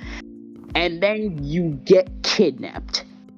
Yeah. You really think your mom isn't gonna chew that nigga out something fierce? Alright, chill it on that, because I don't want to get demonetized, but, my fault. But what's it called? I know where you're coming from, and I don't care. I'm fine with her chewing her out. That's completely fine. My problem is that when she's fired, the movie doesn't treat it like she's in the wrong, even though she is. She's just as culpable for letting Shuri go as Okoye is. If anything, she'd be more culpable because it's her decision at the end of the day. I understand her being emotional, but the movie has no kind of resolution with this. If they wanted to portray, yeah, we think she's in the wrong for doing this, because she clearly is, then I don't see why, she would be acting like this after the fact, even. Yeah, but Okoye has been consistently portrayed as, well, a badass in the films.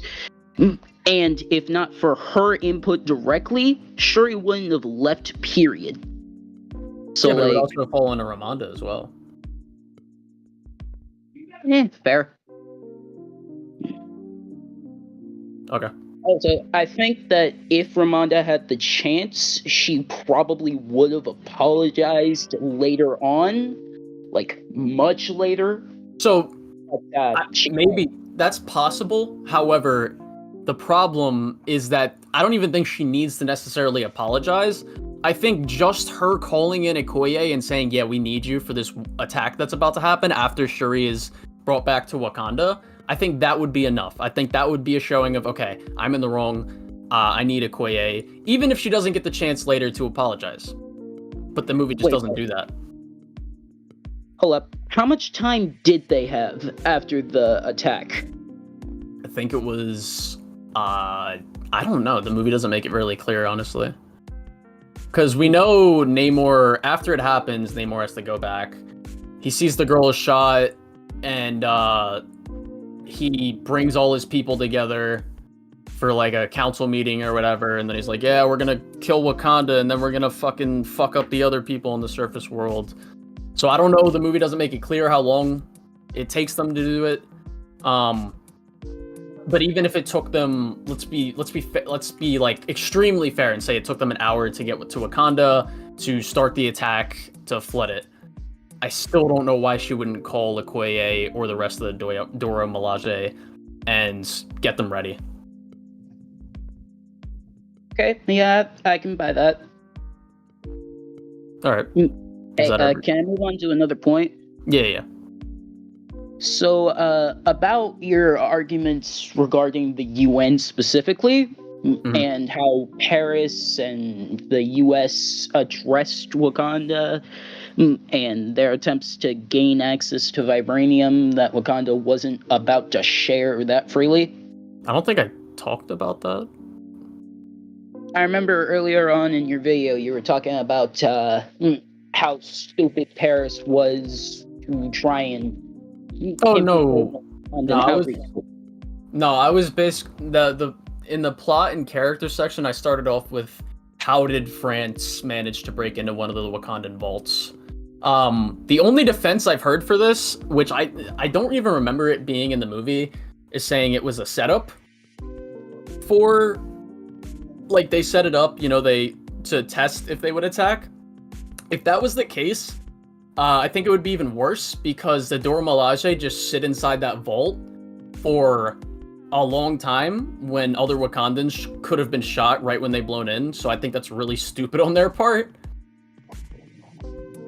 Okay, counterpoint. It's been years since T'Challa first established those outreach groups, and Ramonda has been, keeping them going. So, like, there's a chance that other nations have had the chance to study and get more familiar with Wakandan technology, because that's just what happens when new guys come with tech.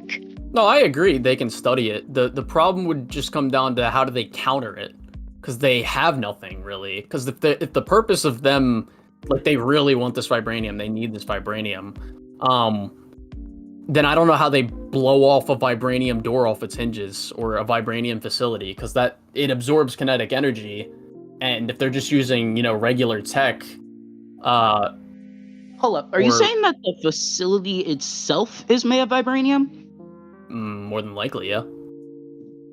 Wait, but we've seen that T'Challa just bought previous existing buildings to build those outreach facilities. That wasn't an outreach facility. That was, I think it was for homing, I think the one at the end of the movie. Like, because he bought an apartment complex. So they would either tear that down and, you know, obviously use it for their needs, which would include vibranium, or it was just the home thing. Yeah, but at the same time, wouldn't it just be, you know, cheaper to build it out of, like, cement and shit? Not on their part. I don't think it would be on their part, necessarily, because they have an abundance of vibranium. Like, if I had an abundance of steel and I wanted to build something, I wouldn't go, all right, let me go spend more money, buy this concrete for no reason, especially if it's for the purpose of guarding vibranium. You know what I mean? Yeah, but that's what the Dora Milaje is for. I always interpret that... If that's what the Dora Milaje are for, then I don't know why they're just sitting in the vault while their people could be getting killed outside. Okay, I always interpreted that attack from the beginning as, well, they've pulled this shit before, so how do we best prepare to stop them from pulling this shit again? Okay. And for that, it was... And at some point, they decided on an ambush. Which side is the ambush? France or Wakanda? Wakanda. Don't you think they would still have an ambush if the Dora Milaje were outside and they just busted in? Hold up. Wasn't the facility empty? I don't remember seeing any people other than there was people there. Oh. Well, yeah, that makes sense then. My bad. Alright. Oh, and one last thing. Specifically regarding Namor's prejudice. Okay. Or at least how he goes about deciding to communicate his desire to partner up with Wakanda specifically at the beginning of the movie. Yep. So, his whole argument is, okay, these people will inevitably decide, we want your shit. We are taking it from you. Mm-hmm. And if too many of them decide it at once, it doesn't matter how advanced you are, you will just be overwhelmed. Mm-hmm. That wasn't my argument, though. Oh, wait, my bad. What was your argument?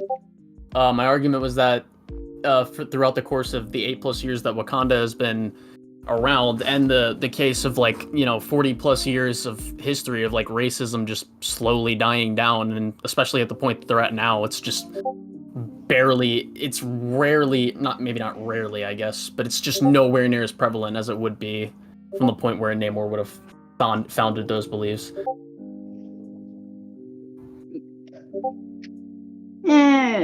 How often does Namor personally interact with the surface? Because I would assume he would want to really survey, like, keep a lot of surveillance on what's going on around the world, the kind of powers that are going on around the world, especially after something like Infinity War, where half his civilization probably got wiped out. He would definitely want to know, okay, what the fuck is going on here? And if he doesn't keep up with stuff going on around the world, then I feel like that's an even bigger issue. Dude, I completely forgot that he would experience the snap, so I just realized the Avengers saved their asses, and he wants to start war with them. Okay. Wait, start war with the Avengers? Yes, if you start, if he starts war with, like, the world, then by extension the Avengers are gonna intervene. Since when? You never saw the Avengers getting deployed to Afghanistan, did you? What? I mean, we had Iron Man. I'm sorry. I'm sorry, my bad. This is like the first MCU movie is him going to Afghanistan. But to add on to, like, the war thing, it's not in a literal sense of war. They would literally just come in to protect the people, like they do in Avengers. Literally everything they do. It's That's what would happen. Yes. For the fact that the Avengers literally went to Wakanda for not only help, but Wakanda also helped them out to stop this from happening around the world.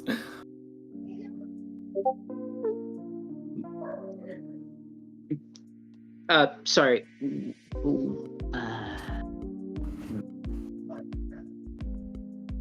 Right. Regarding Namor, and his... Yeah, I'll be real with you. I kinda just completely lost my train of thought there. I apologize sincerely, good sir. Y'all have a wonderful day. Alright, thanks for coming on. Alright. Thanks for having me. See ya. Alright. Yeah, see you. See you, man. Alright, can I talk about my thing? Or can I... Because I've been... We said earlier, we don't really care. It's whatever if you said it's in the same year, dude. No, but I want to pick at your brain a bit. Oh, I want to ask. We don't care that Bro, much. Come on, I'm sorry. bro. I do, bro. I Okay, do. go ahead, man. I do. Okay, so even if it took place in 2024, what is the problem with that necessarily, and why do the years matter? We're Because arguing they based would've- on a hypothetical.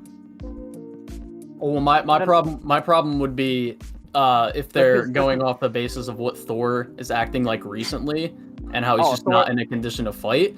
I think 2 to 3 years has gone by. They would be like, all right, let's check, see how Thor's doing. Let's see if he can. No. Okay. And also, but here's the problem with that: the end of Love and Thunder shows that he's like back to his same condition, quote unquote.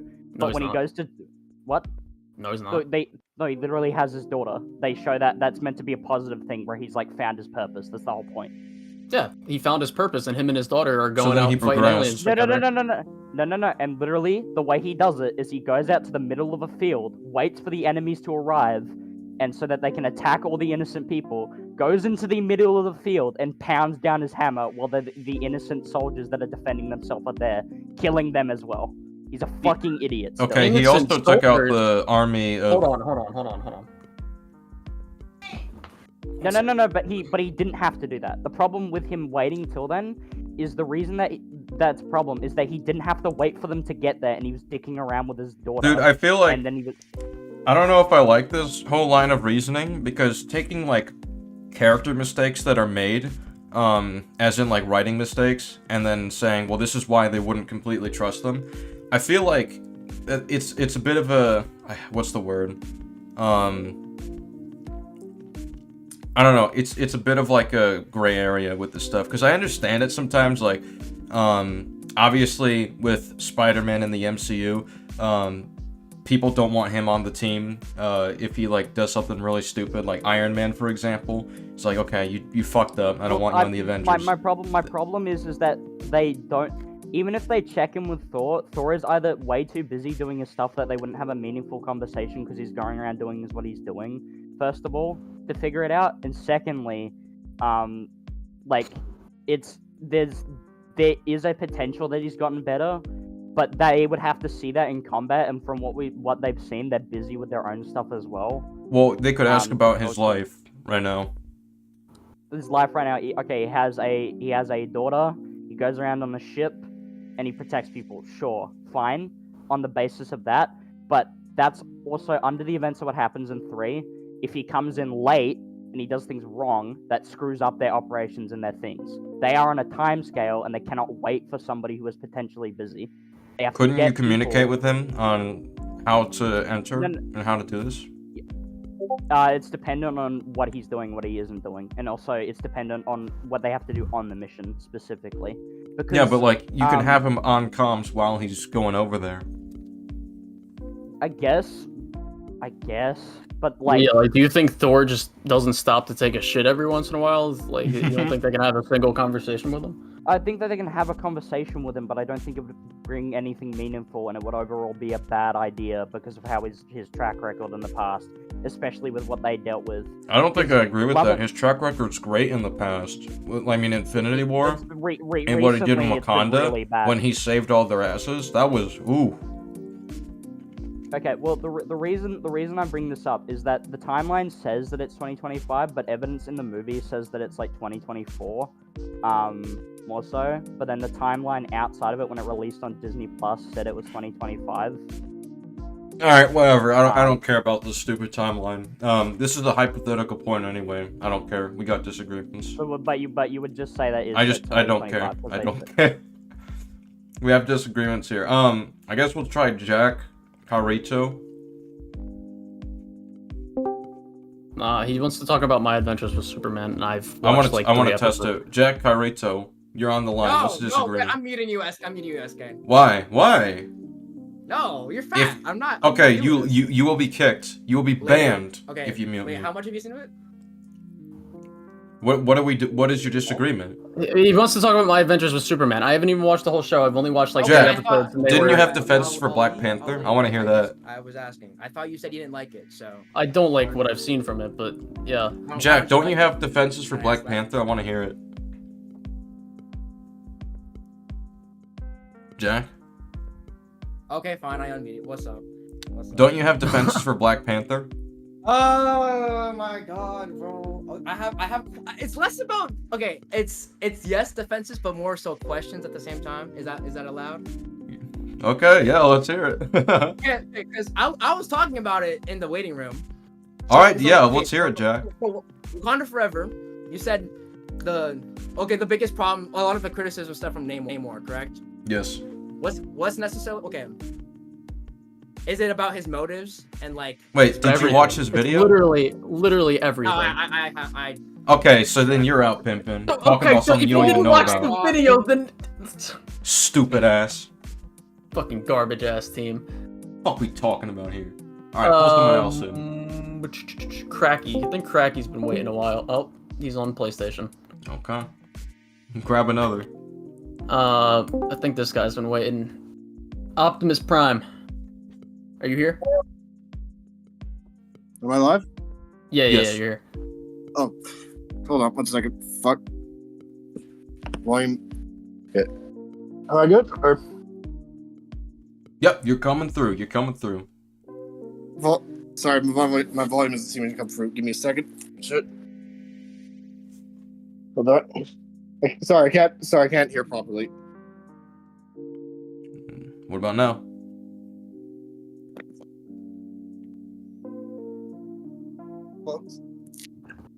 Can you hear us? Where's my earphones? Shit. Sorry, 1 second. I can't seem to hear properly. Sorry, 1 second. I can't seem to hear properly on this. Is it a headphone problem?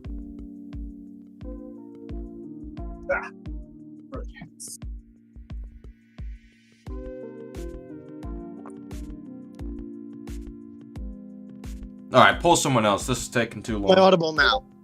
No, yeah, we can hear you. Yeah. Okay. Sorry, my bad. I couldn't, because I didn't have the earphones in. Shit wasn't clear. Oh, okay, that's fine. Okay. First of all, in the words of the Supreme on Intelligence, Cade Kent or whatever the fuck his name is, Colin SK, you've made that Black Panther video that racist, problematic. Nah, I'm just fucking with you guys. That shit was cool. In all seriousness though, like I actually was gonna have an original point where I like basically where it was gonna be complicated. Like I was gonna explain that I was gonna agree with SK about like the whole trial by combat thing is a bit stupid, but also like point out that like until it was explained to me that like being Black Panther and being king aren't the same thing, which I got a bit confused about. So that's one of my points out the window. The other points I have are a bit unrelated, but if you guys would be willing to hear them. Yeah, go ahead. Mm-hmm. So first one is for Spider-Verse for the canon events thing. For the canon events thing. This is more of like, admittedly, because we never get a definitive answer, so this is just like a general question. But like a lot of what I've noticed, like rewatching the film, the canon events are seem to only be happening to the most part. To like Spider-Man who are in there, Spider-Man who are the only heroes in that specific universe. Like we don't really get an instance of like apart from Insomniac, but even then we don't really know for the most part how like the rest of his Marvel universe works. Like we know a few characters who exist, but we don't know like how they function. So like the issue with that is like, then what if a canon event like would happen, say in a specific universe where like the Avengers or Doctor Strange or the Fantastic Four or the X-Men or something like that exists? Well, I mean, Spider-Man Unlimited has the Fantastic Four and the Avengers, so... Oh shit, I forgot. Yeah. I forgot. Oh damn, I forgot that shit. Never mind. So does 90s. Oh wait, 90s isn't a part of it. Never mind. 90s isn't a part. Insomniac technically has a version of the Avengers and the Fantastic Four and Doctor Strange, but that's about it. Second point, ironically, was about like the Arkham trilogy, because I keep misunderstanding the Kurtzville Jacobs thing. Yep. So like the thing I'm confused about. Why is if Batman isn't like afraid of turning into if Batman isn't going to turn into Joker, if it's just like the Titan and the fear gas, why is that his fear then? Because he was still exposed to it in Arkham City. And this is something beyond medical records, so he doesn't even know if it already started mutating before he it mutated once, and it could mutate again. That's where most of the fear comes from. Just the unknown. Okay, yeah, okay, that makes sense. Damn. Alright, is that everything? Yeah, that's pretty much. Alright, yeah. Good job, you guys. Thank you for coming on. Thank you for having me on. Thank you, I appreciate it. Cracky, are you here? Hello. Hello. We can hear You're you. on the line. What's the disagreement to tell us why? All right, so I know like it's been a long day, so I'm gonna be quick, concise. About the SK's video, he said that Wakanda's defenses weren't really the best. But I mean, I like kind of like I didn't have the time to watch the whole video, so I could be a little wrong because of context. But you can see in Infinity War that the aliens, when they try to break in, they literally had to try and kill themselves just to kind of break in because the barrier was killing them when they tried to squeeze through. So that really means if some random kid walked up to the barrier, the kid would just burn to death. I mean, that was because they were killing. I assume that this was set up. This was set up for this very specific circumstance because there was aliens invading. I mean, you were talking about the I can't remember exactly who it was, but I think it was an enemy to Wakanda that was trying to break in. So I mean, I think that would work. They would use that defense for them. So I don't really know. What if it's a sneak attack? Oh, I assume. Well, okay. No, good point. Okay. Oh my god. Well, I just wanted to. All right. No, that's good. Thanks for entertaining me, although it wasn't that much of a thing. Yeah, it's all good. Thank you for coming on. Thank you. All right.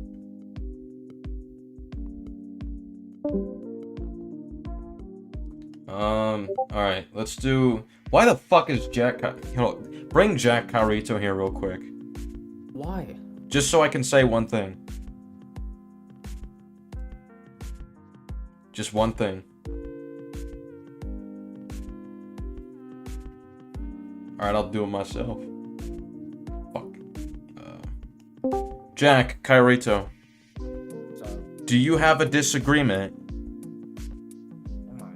Now I don't. Oh wait, hold on. Why are you in the weight room then, you fool? Sorry, Jesus Christ, man. Shut up. Oh, Jesus. Alright. Let's see, we'll try Italian Man. Italian Man 02, you're on the line. What is the disagreement and tell us why?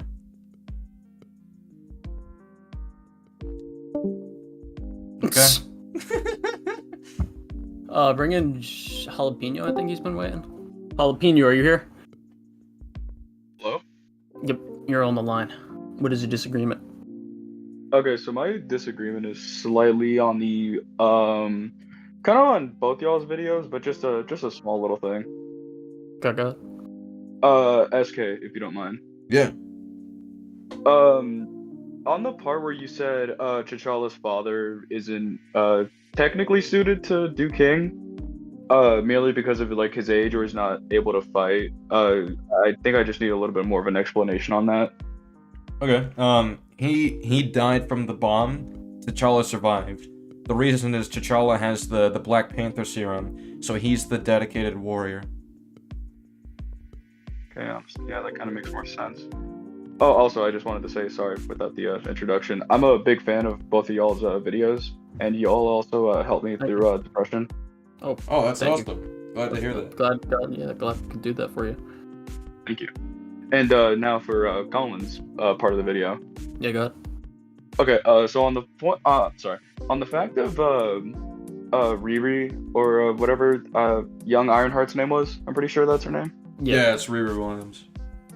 Okay. So on the point of how Namor just says, "Oh yeah, let's kill her," and then I think it's dumb that they wanted to kill her. Like, why would you not want to like negotiate with her? Like, hey, like you can still be a smart young woman, but we're just gonna have to kill you for like this and this. Sorry. What are you talking about? The whole like kind of Riri's character in general, I guess, in a manner of speaking. Yeah, I'm just confused what the disagreement is. Oh, sorry, I'm kind of nervous. I've never kind of, that's alright. Disagreement. But I guess Colin, I guess I don't really have many problems with the video. The only problem I kind of have with it is kind of like Shuri's character, because I like her character arc, especially that one scene where she's with Killmonger. Mm-hmm. The only disagreement I kind of have with it is the how kind of Namor dies essentially. Like I don't think it's dumb, but I do think it's kind of weird how he dies.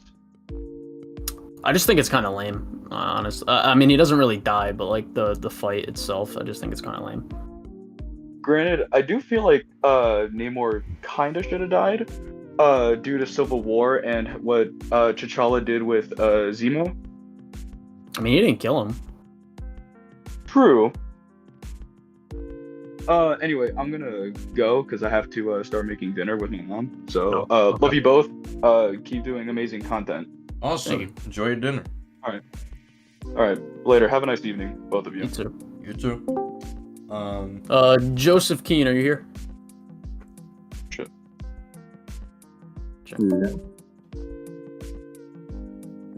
Yeah, you're on the line. Yeah, you're here. Okay. Sorry, you guys are hard to hear for some reason. Right. So I'm assuming this is a separate. Okay, yes it is. Sorry, I am normally not on anything live, so I'm probably acting like an. Anyway, the disagreement I had is in one of your response videos regarding a Invincible review, the guy said, "I'm not critiquing it, I'm reviewing it," and you found that dumb for some reason. Although he's technically right. For context, he's not. That. So the funniest thing about it though was he is objectively by definition criticizing it. The other thing is when you're reviewing something, the purpose of that is to, I mean, I can read out the definition for you. Hold on. Let's just get the dictionary definition going.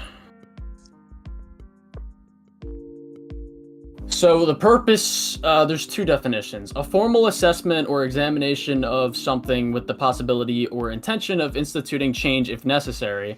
A critical appraisal of a book, play, movie, exhibition, etc., published in newspaper or magazine. So both of those things would go along the line of improving or critiquing something, right? So I don't see how that's not a stupid statement. The way I see it, and for context, I took a film criticism class. If I remember correctly, that video could count as both in some way. But my point is, a critique is meant to be objective and made specifically for the creator of that media or other creators. A review is subjective and made for the audience. Does that make sense? Where in the sure, but I definition think is that? yeah. Well, hold on. I mean, even if we run with that, I don't think critiques have to be objective. Like, would you say it's a bad critique if someone's trying to be subjective about things in their video? In a YouTube video, no. In fairness, the film criticism class is something different than that context, like I was expecting. Basically, it's more like writing articles if this works and doesn't, whether if a film is good or bad, if that makes sense. I swear my poor wording is gonna screw me over. I mean, I feel like the purpose of class is like, they teach you something. They can't teach you the context of every situation, so I understand what you're saying. But in the case of the context of what we're talking about, his statement was dumb. Yeah, I see what you mean. Well, here's a short one at least. Thanks for the clarification, and sorry if my poor wording caused any problems. No, you're fine. Thank you for coming on. Thank you for coming on. Yeah, have a good day. Goodbye. Alright, Shinobi Sword, do that one. Okay. Yeah. Shinobi Sword, are you here? Hello? What's the disagreement? Hello? Hello. Yeah. What is the disagreement? All right. First, I wanted to verify before I check it to see if it's a real disagreement or not. Okay, so it doesn't relate to today's topic, but regarding another franchise that Colin and I are both fans of.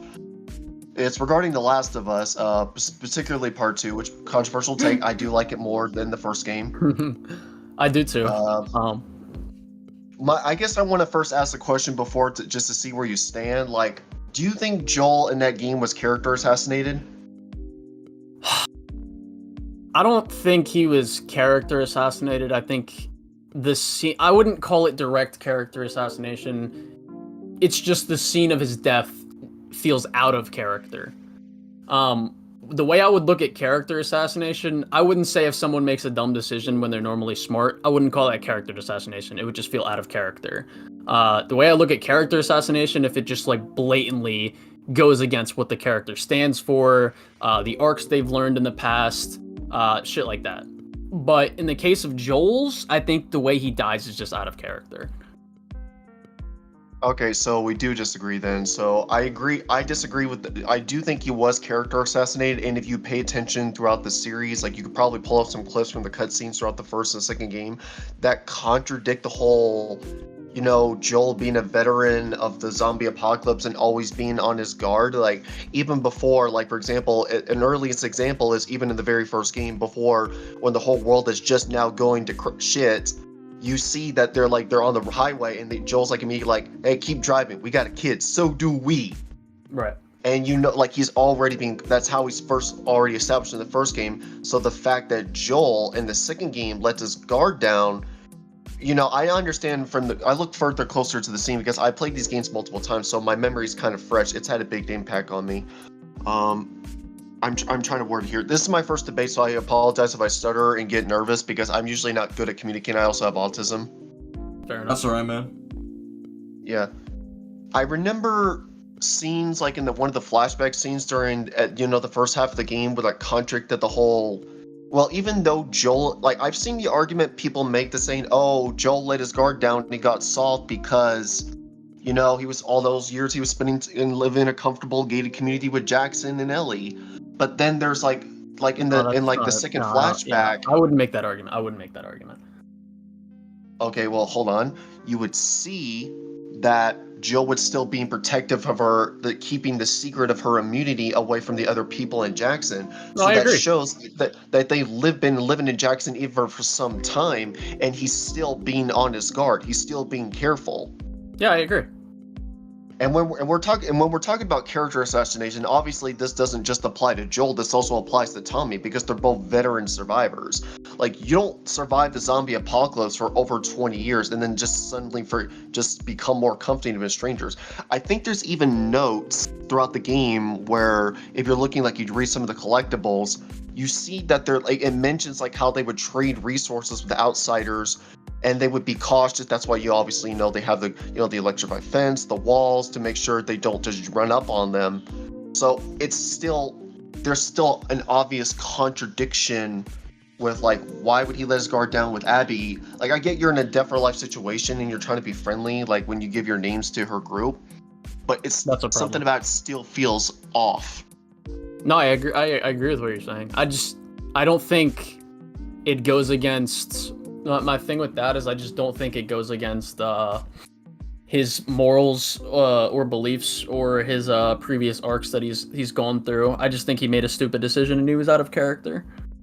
Not disagreeing that it goes against his morals or his ethics of character. I'm just saying it's out of character in that one moment just to be so comfortable around a stranger, even in a life or death situation.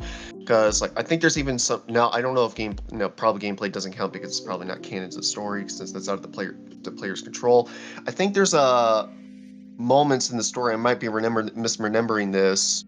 Where there was a person who was about to be torn to pieces by a horde of infected, and Joel just let them die. So that's another moment where he's acting out of character. Like the moment, like he sees Abby's in that little fence and during the blizzard, like he randomly saves her. Where the old Joel would have just kept on moving. He wouldn't just save some random stranger who's about to be eaten. Well, that would be where I would fall into the fact of the Jackson thing affecting his character, because the whole purpose of these patrols, right?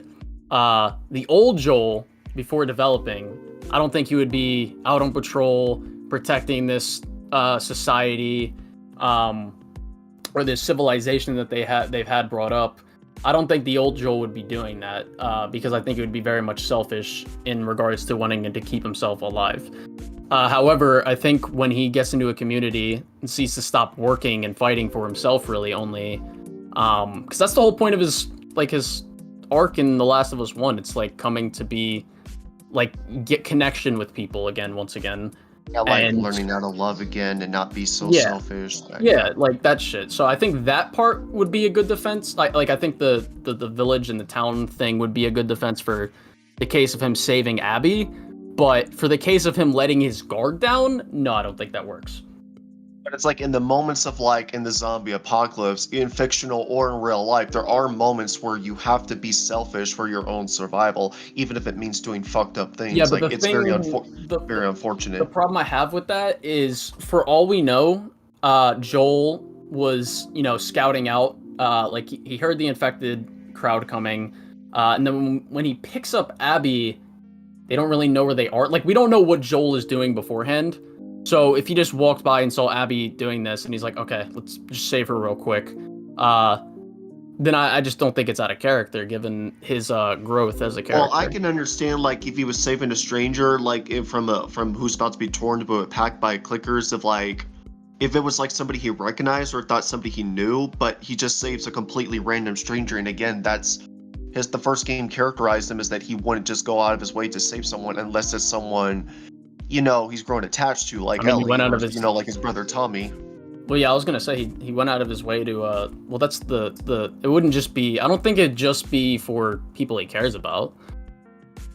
I don't see where that is substantiated. Yeah, because Joel, like, I guess I've always interpreted Joel in my head as like really not like the hero type, more like you would. I think you would say, you and me would say he's more like the anti-hero like type character, where he's not necessarily always morally right, but he's not also going to go out of his way just to do evil things. I think we can both agree he does everything he does throughout the first game is not just to inflict pain and suffering. It's for his own self-preservation for him and Ellie. But I would say if we're going for his own self-preservation, because he doesn't even really care about Ellie for the first half of the game pretty much, but he still protects her. And when we get to the end of the game, he's like, he completely risks his life, the rest of his life, just saving her to do that. So I think that was the point of his growth, not just Ellie, just human connection, unselfishness anymore. Just those desires in general now. Yeah, you might have a point, but I get something that still feels off. Yeah, like I've seen those arguments, and I just disagree with the whole notion that Joel would just suddenly become a caring person after spending all that time in a gated community with Jackson and his time with Ellie. I understand, like, he's learned to love again with now that he has Ellie as like his surrogate daughter. but I don't know if he would really apply that same energy to just anyone he comes in contact with. Because Joel is still very brutal throughout the apocalypse. Like I said, you kind of have to survive in this world. Yeah, I agree. I just don't think. I think the purpose of him, like his growth, would show that like it's still very much in character to save Abby, especially with after the events of Last of Us 1 and growing even more human connection. Because they do bring in people to Jackson, like they let people come in to Jackson. Oh, okay. I think I see what you're saying. Well then I guess I got nothing. I can see you win. Okay. All right. All right. You guys have a good day, and I'll keep watching the stream. And bless you. Yeah. All right. Thank you for coming on. How do I exit the call? I'm new to Discord. I got you. All good. All right, True Doom. Oh shit. Hi. How's it going? Hey guys, what's up? How's it going? We're doing good. All right. So considering this is Disagreement Day, I suppose my disagreement is not about Black Panther, because you guys are right, both those movies are shit. My disagreement is actually about The Boys. It also would be about The Last of Us 2, but I want to stick with my topic instead of like piling onto the one that was just happening. I have a question, a general question. How severe are the effects of a scene where characters should be probably dying? How severe is them living through those scenes on you when you're watching something? Like, how much does it fuck with you? Depends. It's very context dependent, I think. Because I think if it's Suicide Squad tier, it's really bad. Yeah, I feel like that's a good example of like if they're like I think either way you spin it, plot armor is bad. I guess it just goes to how much it would impact the plot, or how much it would change the plot or characters, which inherently it does, which is why it's an issue to begin with. It's just the degree of it. So I'll just explain my frame of reference here, and I'll give you one of the examples from season 4. And in my opinion, this has been happening since season 4, like all the way from that point. It starts at the end of season 1 and then it goes through the rest of the seasons. My thing is, if a character should have died and the way they like narrowly got through something is based on a total contrivance or a different character who could have killed them actively not doing the really basic action that they could have done to kill a character. The issue is every single scene that happens after that, I'm sitting there thinking like this person should have already been dead. So like when Huey's talking to his mom and she's explaining how she's depressed and they're going through that whole rigmarole that's very well written and very heartfelt, I'm sitting there distracted by the fact that I think based on where Huey just was, he should be dead. Because we have a case of Homelander who actively says that he just doesn't care about the consequences. He wants Huey dead. Huey's right there. If we ignore his inability to aim properly or whatever, and we say the pipes are filled with zinc or whatever, Homelander just fucking stands there and like tries to watch him go, and he could fly up there at any point. Huey's a human. He's not getting out of this situation if Homelander just lifts off the ground and goes and flies up. And then guess what he does later in the scene after Huey's gotten to the dramatic I ran away from a laser and I got to the door part, then Homelander lifts up and goes and lands. So like my thing is, when you're presenting me with characters who, especially when they say that they really want this person to fucking die, and then they just don't use their power set at all, it's jarring. Like it makes it impossible for me to believe these situations when people make such asinine decisions, and then the rest of the writing is relying on the fact that these characters are alive, but in a lot of these cases I'm just like, they shouldn't be. Well, if it's a singular example, it doesn't really bleed into other it's things a lot. Because but like in the context of the scene with his mom, I'm more so thinking about the character journey he's going on. If there's plot armor there, like that's a problem. But if that's just a singular part and it's the only bit in the episode, then I can still say it's overall like really strong. It doesn't take away with the great acting, the great writing for the characters, or the really great visuals. I don't think it really takes away that much in the grand scheme of things. I agree with all of those aspects. The issue is this happens in nearly every single action scene. Every action scene, if we went through it, I could point out to you places where the writer's hand is reaching into the show and preventing the characters from dying. In the previous episode, or I don't remember if it was previous, in episode 2, when they are at the convention with all the crazies and whatnot, they get surrounded by Sister Sage and Firecracker and her goon with rifles, and those people at the start of that scene are in perfect position where there's actually nothing any of them could do. The only person who would maybe survive is Kimiko, because she could just run through the bullets as long as they don't hit her in the head, but the others during that scene walk forward so that they're close enough that Mother's Milk can start a fight with them and they don't fire the gun. Sister Sage literally could stand there and make sure they die, or just do it herself, but instead she does the standard supervillain thing of you'll get your reward when they're dead, and then she walks out, and instead of just killing them immediately, which nothing is stopping them from doing that, they let them get close. And this doesn't just go one way. After they wrestle with the rifles and they get the rifles, when the dude is splitting himself, it's one of him splitting himself in two, and they stand there like looking shocked and shit when they could be opening fire. They both still have guns, and instead of opening fire on the one guy turning into two, the scene like shows them staring and confused, and then it skips ahead to them there being like four, and then they try to run away when they're the ones with the guns. The clone who's splitting doesn't have guns, and so it's just like, you make these fight scenes unbelievable to me, and then you continue the show, and the show has great acting, it has good coordination with its characters and stuff. As you were saying, it has fantastic effects, especially the gore effects are fucked in that show. They're good. But every single fight scene that happens, I always find it impossible to follow, or impossible to believe that this is all happening. In season 1, this issue didn't happen as much, because normally, like, the characters kind of they hid better, avoided conflict better. All right, well, I just looked at the scene you're talking about, and I have an issue with it. Not an issue with the show, an issue with their argument. My problem is that they're right next to the people with the guns and the guy that will follow Firecracker's orders. So if she shoots, he'll probably shoot. But he's just going along with whatever Firecracker wants. And yeah, Firecracker... but why do he get closer? Huh? Why does he get closer between cuts? Doesn't he get closer? Hold on. I mean, there's like multiple of them. When they're first standing there and they like have them surrounded, they are well positioned to basically firing squat them, and they all get closer for virtually no reason. I think the purpose of that would mostly just rely on the fact that there's so many of them, and this guy is also distracted by the fact that if they tell Firecracker they just called him eating his own ass, I think he's very much distracted by Firecracker.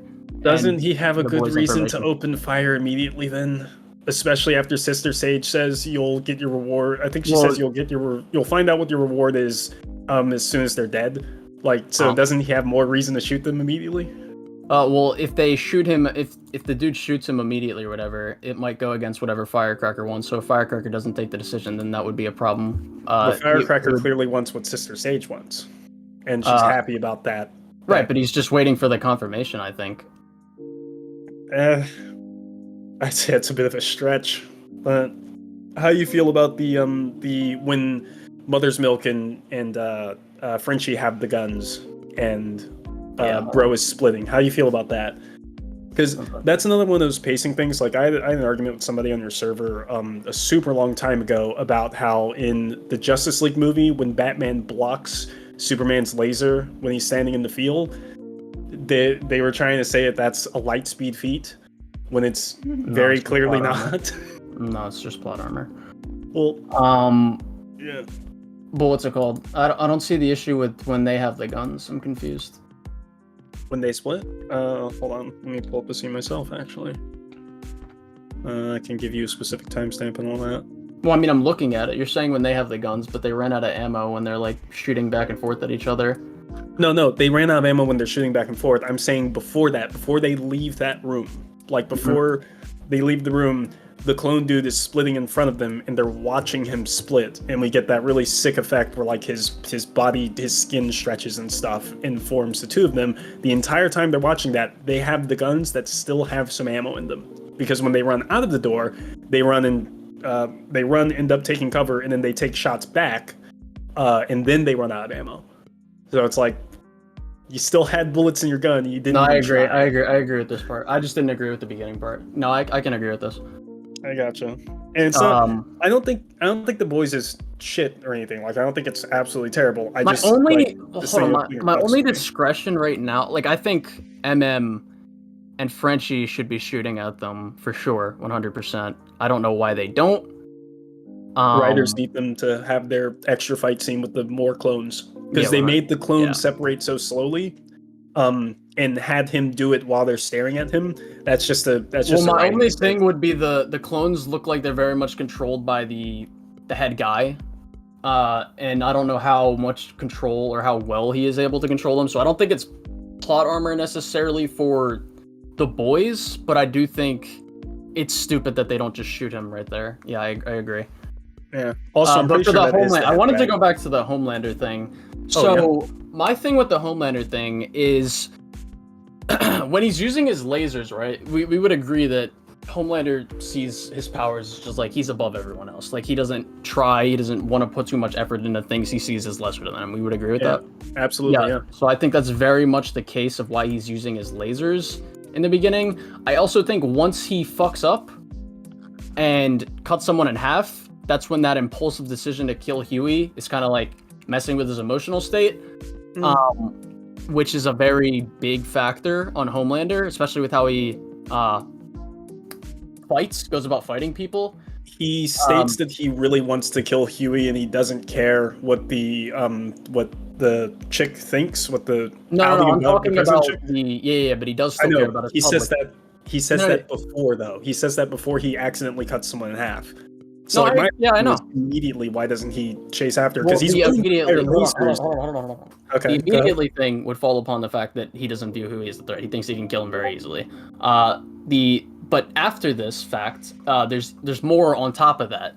It would be the case of, okay, he just made a public mess, and that's affecting with his emotions.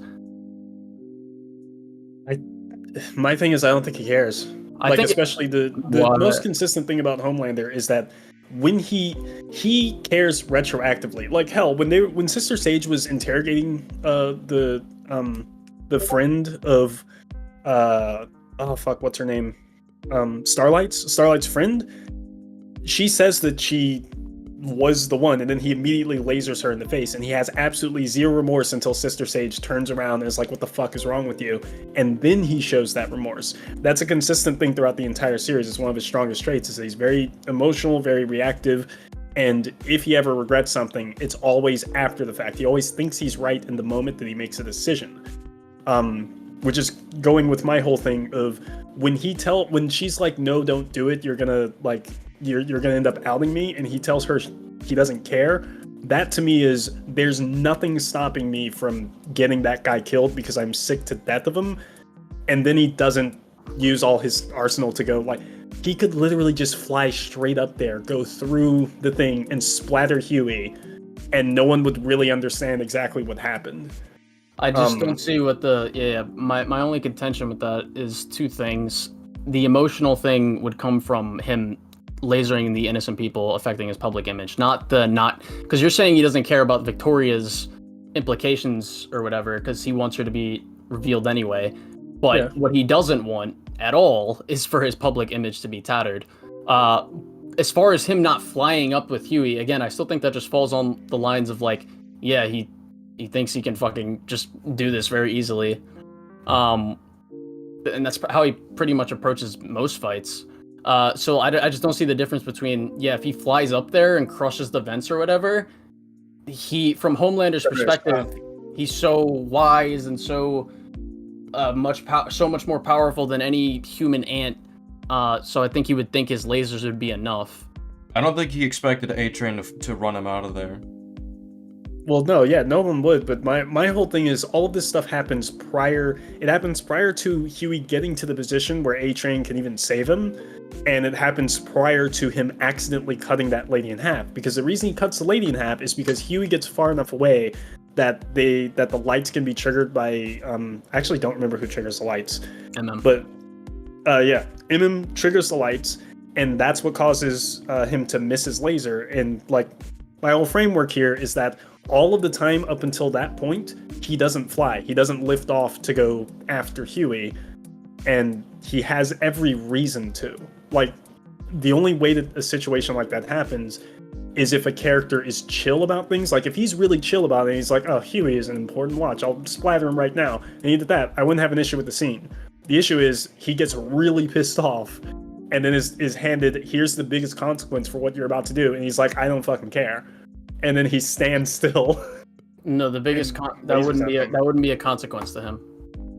The Victoria Newman thing wouldn't be a consequence. The public image would be a consequence. And I still think, again, falling on the line of him not flying there, I don't see why he wouldn't think his lasers are enough.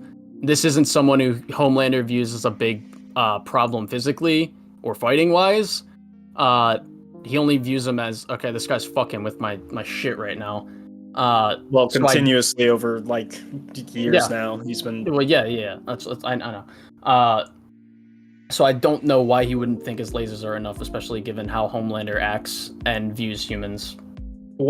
Specific question on that. If he doesn't think this, if he still thinks his lasers is enough, why wouldn't he pair that with flight to go make sure that he gets the job done instead of standing there waiting? He doesn't want to waste. He doesn't need to waste his energy at that point. Yeah. Waste energy. No, I know. I'm not. I exactly. That's what I'm saying. He wouldn't care enough to waste his energy in doing that. It's just mundane to him, and that's how he treats it. I think you might want to go look back at his emotions during that scene.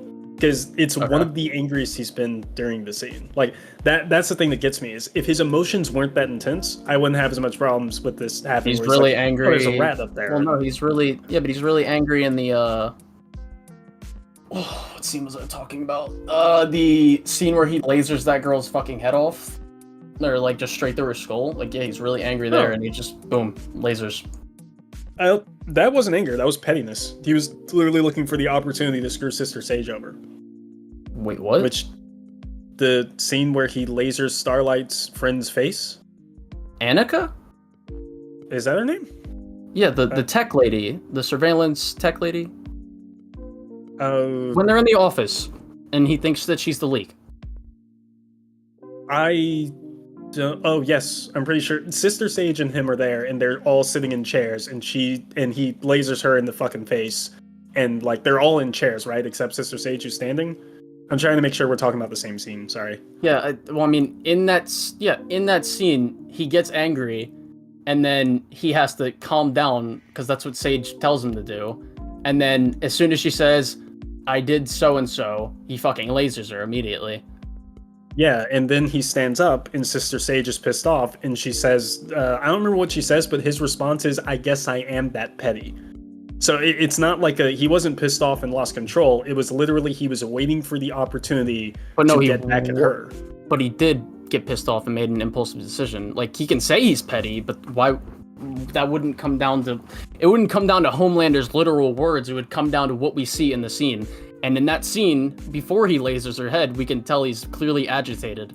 He's agitated, but I would argue it's significantly less so than he was when he realized Huey was snooping on them again. Like, it's different than I'm talking to the leak, they admitted it, I get to laser them in the face, and Sister Sage is pissed.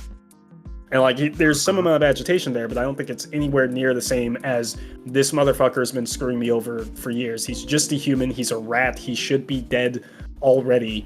And I don't care about the offset that would cause me to not kill him. So like pissing off Starlight, don't care about that. Public image, don't care about that. Any of the stories that will come out about that stuff, he's tossing all that aside. Whereas when they're sitting in the room with the chick, he doesn't really have to be pissed off. He's in full control there. Huey being present above him is him not being in control. And that's... You would see it as him being in control. Every situation he thinks he has, pretty much every situation he thinks he has control. Except when it comes to Huey, who continues to somehow evade him, Well, stay no. alive. When he's in the vents, he would think he's in control right there.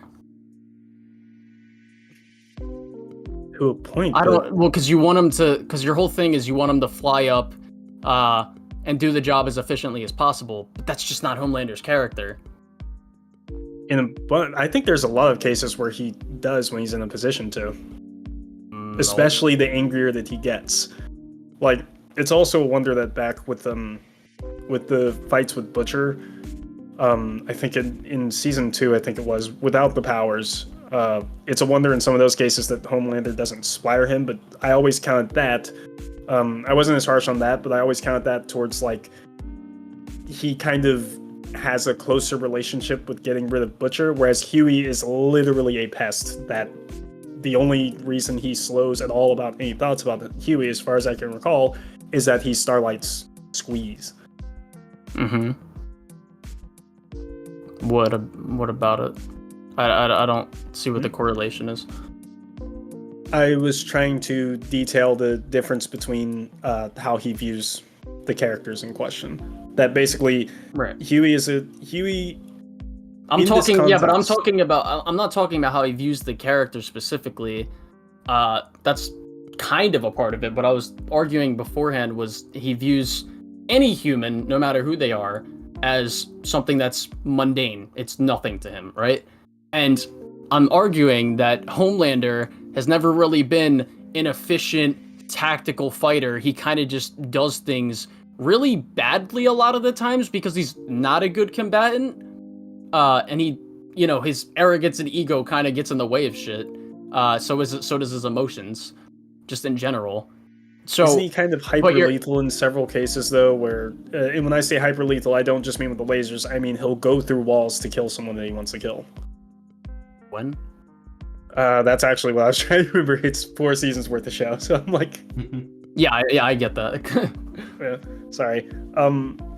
But for that piece, the first thing that you were saying there about not about him being a combat machine, but more so the way that he views people. Do you think that he views Huey the exact same as every other human? Because I would argue. Let me pick you on something. You remember the beginning of season 1 when he lasers the plane? Yes. Would you not make the argument that that was Homelander being very careless? Yeah, absolutely. Exactly. So that's what I'm trying to point out. It's like, yes, he could have done that way more efficiently in a way that wouldn't do that.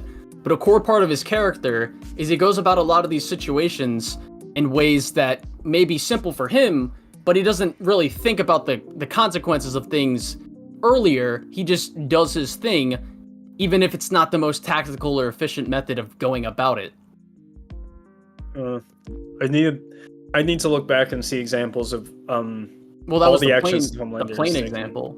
Well, yeah, I know. I'm just saying I need to actually look back at examples of. I need to look back at all the things that he actually did. Not now, but all the things that he actually did to clock whether or not I feel like he actually was always reckless and incompetent, basically. Because that's kind of the argument there, is that Homelander Not is incompetent. Not necessarily incompetent. It's more just careless. He's very careless about things. My thing is, in careless would imply that he's not thinking about the consequences or something like that. When I use the word incompetent, what I mean is like, you have a skill set of 10 skills and you used 2 of them. Yeah. And right before you used only those 2 skills, you said, I really want to fucking win this fight. Well, yes, I would agree. Okay, yes. So to that point, I would definitely agree that he's an incompetent fighter. He is not a tactical or efficient fighter. Yes. But I think it's very consistent with his character that he is that way. Because like another example I can think of is when you remember when he goes to stop like the terrorists in the village, and he's like, oh shit. Oh yeah. The classic laser shot. Yeah. Like what he could have done is just flew to the terrorist and boom, no collateral damage, no lasers hitting anybody behind. But he doesn't do that. Arguably speaking, I guess my thing there is that's a smart decision to avoid damage. What he did with that guy was hyper lethal though. He like literally lands and is like, oh, and then just instantly dead. Instantly cuts him in half. Yeah, but that's kind of my thing where it's like, Well, yeah, I know, but he hates that guy way less than he hates Huey. Yeah, the lasers would be. No. He doesn't fly like that. He lands and has guy in sight and then lasers him. He doesn't have Huey in sight, is my point. And he could easily have Huey in sight. He has the tool set to fly up there. He literally clocks that Huey is up in the vents that have raptors. He could fly up there immediately, stand on the raptors, and then laser the entire vents or go to the exit of the vent or whatever. Deduced it already. Just knowing he's in the vents and where the sounds are rustling. Yeah, but he continues to hear the sounds after he lasers a couple times, which means he missed twice. Like, he missed the immediate laser, and then when he identifies where Huey is in a distance, he lasers again, and then continues to hear sounds, and that pisses him off, and then he waits for, like, several beats before he finally lifts off slowly, and, like, the entire time, I'm just like, wouldn't you argue that the beginning of it, it's like, he does this because he thinks it's mundane, and then the more he gets pissed, he's like, okay, alright, fuck you. I'm gonna do this. Well, that was my question earlier. I don't think it's mundane at all. Like, that's what I was asking about. Like, the way he treats other humans is like they're nothing. The way he thinks about and reacts to Huey and finding out that Huey is around is instant anger. He doesn't have instant anger about, like, regular Joe Schmo or whatever. He has anger about crowds, but Huey is a specific person that he has failed to kill several times. Either by circumstance. Knows that he can kill him very easily. That's what I mean by mundane. But he is a mundane threat in the context of a fight. In the context of a combat scenario, killing him, it's effortless to him. Yes, but the context of the scene is that Homelander is identifying that this guy has caused him problems endlessly. Like, it's the equivalent of like, if Homelander had some person who was making videos about him on YouTube or something, or on social media, that wasn't about you, sorry. If he found out there was someone making videos about him on the internet, he would just go fly and kill that person in their house. In fact, I'm almost certain he does something similar in previous seasons. Is like identifying someone who could harm his public image and then just end them. And I think Huey's much worse than that for him.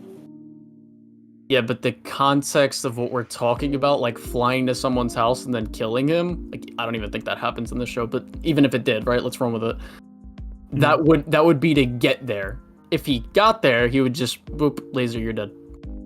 Yeah. I agree entirely. But also he'd be making sure that you're dead. Right. But in the case of Huey, he's using his lasers because he thinks he's going to easily kill him right here. And then once he sees that, okay, whatever, like you said, he starts to lift off after that point. You want him to be as tactical and as efficient as possible, but that's just not Homelander. I don't think that's much of an ask. In fact, I would never use the word whatever to describe that scene. Like, he is pissed the second he realizes, and well, I guess he smells that it's Huey. The second he realizes that he's bloodlusted. But you'd have to provide me with an instance or multiple instances of him being pissed and then thinking tactically and going about a situation in the most tactical and efficient way.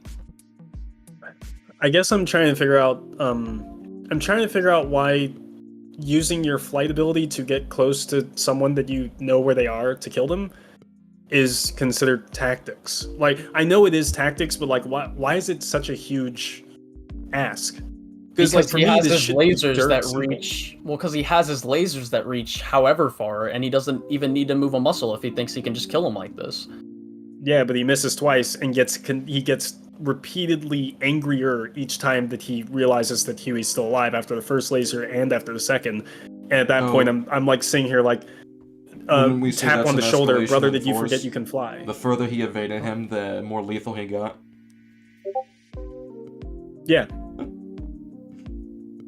So an escalation in force. Yeah. Well, basically, I think the escalation should have happened much faster based on how angry he was. And like I said before, if he wasn't as angry, I would have leaned back on the classic Homelander's really chill. If he was just like, oh, it's Huey again, and then lasered the vent, and he's like, oh, he got away, and then he lasered it again, and it's like, all right, guys, I'm gonna go take care of this. That's a Homelander scene I can believe that goes that way. The issue is, he's pissed off, immediately lasers, looks up in the vent, it's like, motherfucker got away, and then, like, walks out so that he can try to hear him and laser him again, and he gets away again. And it's like, why at that point, when you immediately take off, why are you still trying to long range him when you could just see him? You could see him right in his face if you just flew over there. There's no difficulty for you. Like, but he would see wouldn't he just see him missing as like kind of a minor annoyance in his point? Like, he would be very stuck up. I feel like he would be very stuck up in that point. Like, okay, I missed. Okay, he's not gonna do it this time. Okay, I missed again. He's not gonna do it this time. Because that's part of Homelander's character. He's very stuck up. Like, even when, like, in the scene, he's pissed off. Yeah, I agree. But, like I was about to say, like, even when he knows he's in the wrong at points, he'll still, like, talk condescending to Sage, even though she's clearly smarter than him for multiple things. The funny thing is, I don't know if he'd actually agree with that. If you told, I'm pretty sure if you told him that she's legitimately smarter, he'd probably roll his eyes. Like, it is true, obviously, but yeah. But that's not my point. My point is, even when he can tell he's in the wrong with something, yes, he'll concede at points, but he's still be like, all right. I mean, like we could still handle some things my way, however I want to do it, because that's just part of his character. In the case of him thinking Huey is a mundane physical threat, and there's like barely any chance of him escaping this at all, and the only reason he does is literally because of A-Train. It's because Homelander doesn't try. Yeah, that's my whole criticism is that I'm saying the only reason he lives but you're is not Homelander's providing putting me. effort. Yeah, but you're not providing me with an instance where he gets extremely angry and then puts in this extra effort and starts being the most logical fighter possible. Because yes, what you're arguing is, okay, if you want to do this quick as possible, efficient as possible, fly up to the vents, do this. But with Homelander and how he tackles most combat scenarios, he doesn't take them seriously, even when he's pissed. I'd argue a simple thing for him to do would have actually just been to listen to where Huey's going, fly over there, and land in front of the vent just to make sure he gets the job done. And that's not really tactical. That's Homelander being petty. Like, that's him being petty and being like, you really thought you could get away with me? From me? Laser in the face. What? I'm lost. I was saying that all of the options that Homelander has don't require a whole lot of thought. They just require him getting done the job that he wants to get done and that he's mad about. This isn't a casual thing. I know that you keep saying that like it's a thing where like Huey isn't a threat, but Huey being a threat isn't in question at all. It's not in question in the slightest. The issue is that Huey is alive, and that in and of itself is an affront to Homelander, and then he just doesn't really try to solve it. You're right, though. I do need more examples from other aspects, other instances. Well, you're saying he's not trying to solve it, but I thought the whole argument was how he's going about solving it. The fact that he's only using one ability and he has all of the other ones, especially the flight, which he then eventually uses. He's trying to use his hearing as well. Yeah. I agree he could fly up to the thing. I'm talking about how Homelander consistently acts within fights, though. Because, like, let me just put a hypothetical, right? Let's say I'm Homelander, and there's a guy that's been bugging me for forever, and I see a guy walking down the street. I could shoot him, right? Mm-hmm. Yeah. Now, the argument would be, now I could wait, get closer, have a better shot, right? Or I could just straight up shoot him right there because I think it's easy. So the comparative issue here is that you could shoot him, right? And you can also sprint over to him, like, let's say 50 miles per hour. There's no way in fuck he's going to be able to get all the way down the block and around the corner if you just start moving now. You're going to get him before he's halfway down the block. Yeah, but that still falls in line with me thinking of how to handle it better. Yeah, but there's also the aspect oh, I'm right here. I don't even need to move. Let me just do this. Would you not move if you really wanted him dead? Like, genuinely, like, he's the most important person not if in I'm your life Homelander. right now. No, not if I'm Homelander, and I think I can easily handle it. I think you're trying to, I think the result of me accepting this would be that Homelander is a lot dumber than he should be in other examples. But I still need to get those examples. Right. If you can do that, I would concede more or less to it. My problem is that I agree it's lucky that Huey survives. 100%, I think it's lucky that he survives. He got out of there by the skin of his teeth. I think it could have been written better. I'm not saying it's perfect or anything. It's a perfect escape plan or whatever. I'm more saying it's really not a big issue because of the fact of the things that I've listed and how I view Homelander's character. What if this type of thing happened virtually every time that there's action involved with the characters? Oh, I will note, I actually think the fight with Butcher. Well, I mean, most of the time they're in action. Well, I mean, most of the time Homelander's in action. He gets the job done. Well, yeah, I know that's part of the problem of being so close to him and then having your close call scene is that, like, well, even when he acts, we see him.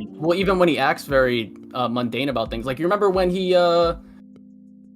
goes to the military operation, they were about to break into this drug facility or the facility, whatever, and he just walks in there and starts lasering shit to all hell. I think so. Was that season 3? Or season 2? No, it was season 1. It was season 1. Way back in 1, okay. Yeah, because that's when they were still trying to get in the military and stuff. But yes, he goes to the operation or whatever they're at, and I think they're making V. I'm pretty sure they are. Now, you could say Homelander could just do that a lot more stealthily and more strategically, and he really wants this job done or whatever, but that's not what he does. Because he doesn't see it as that.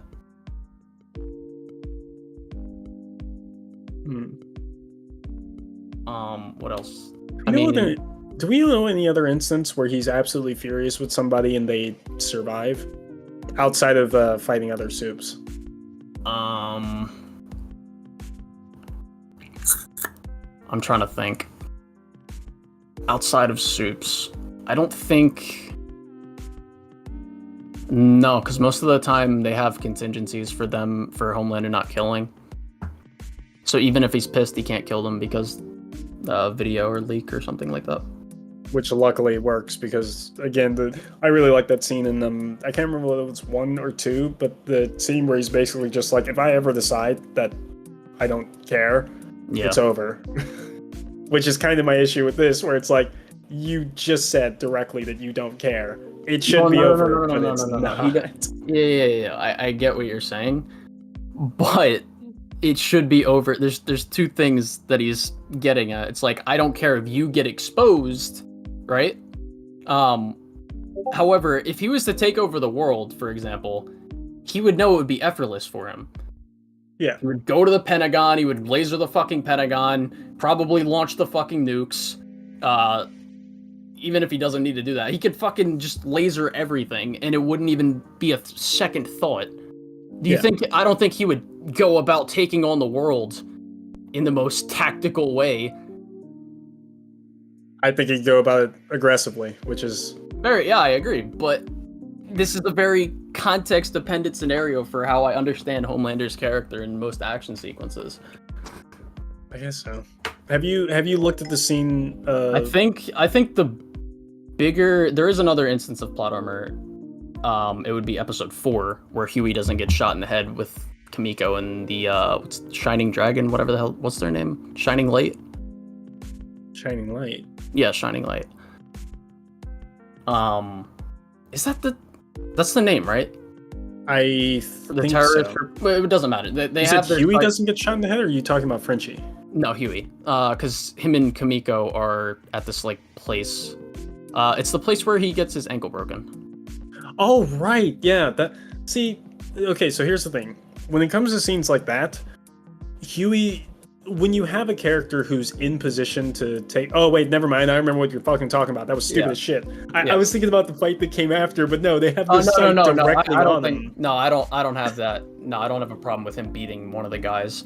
I have a problem with them not shooting him in the head. I was thinking about when he leaned out the doorway and they shot him and the bullet misses and he ducks back in. That I have no issue with stuff like that happening unless you specify that somebody's fucking dead shot and they're really trying to kill someone. No issue with that. It's you're gonna show me the scope directly on him. Yeah. And then bruh. And all the first volley misses every single bullet in it. Yeah, I agree. That's stupid. All right. Hey, well, good chat. I might go see if I can grab some of those references at some point, and I guess I'll DM them to you or something. But I mean, you can just come on to the next, because I'm probably gonna go through the show again before I make, because I'm gonna make a video on it probably. Okay. Well, just to keep track, I want to know. I want to know 2 scenes because I want you to focus on and think about 2 scenes when you get through them. This season 1 and season 2. Well, I'm not rewatching the whole show again. I'm just rewatching season 4. Oh, okay, I gotcha. Okay, I mentioned the season 2 thing anyway because it's where I dropped. It's where I officially was first wait, I think this show might be trash. Which part of season 2? Early part. I think the end of episode 3 because they released the first 3 episodes as a cluster. And if I recall correctly, it's the end of episode 3. But do you remember the sewer tunnel? Like they ride the boat into the deep swale, and then hop off the boat and run into the sewer tunnel. They all run in there, and both Homelander and A-Train are present and trying to kill them. And somehow they never touch them. A-Train is a heart problem. I think we agree on the A-Train is a heart thing though, because Homelander gets taken down by a bus, but that really shouldn't happen. Oh well, also there's that. But my whole thing is it was the first place where I started identifying that in the first season it felt like if any of the heroes ever caught wind of the characters, they'd kill them immediately. That was the vibe of the first season. That's one of the reasons I really liked it because what it means at that point of the season they didn't have the contingent of like the video. I'm talking about the soups, not the No, but the soups wouldn't kill them because of that video or whatever. My thing for season 1? No, I thought we were talking about season 2. No, I was saying in season 1, the way the series was set up is that anytime these soups got their hands on these guys, they would kill them. In season 2, despite anything that happened, they're in the position to kill them effectively in secret because they're in this tunnel and whatnot. And that's kind of the thing where I'm talking about, where it's like you have super characters who are extremely super powerful, and the only way that the heroes would avoid confrontation with them is either having a contingency or never being in the position to actually be caught by them. It's really hard to write characters who have 0 powers out of a situation where they're being stalked by somebody like Superman. And so it was a case of Homelander, if you just fly down this tunnel, you're done. If A-Train runs down the tunnel, he could easily catch up to them. And if I recall correctly, doesn't he?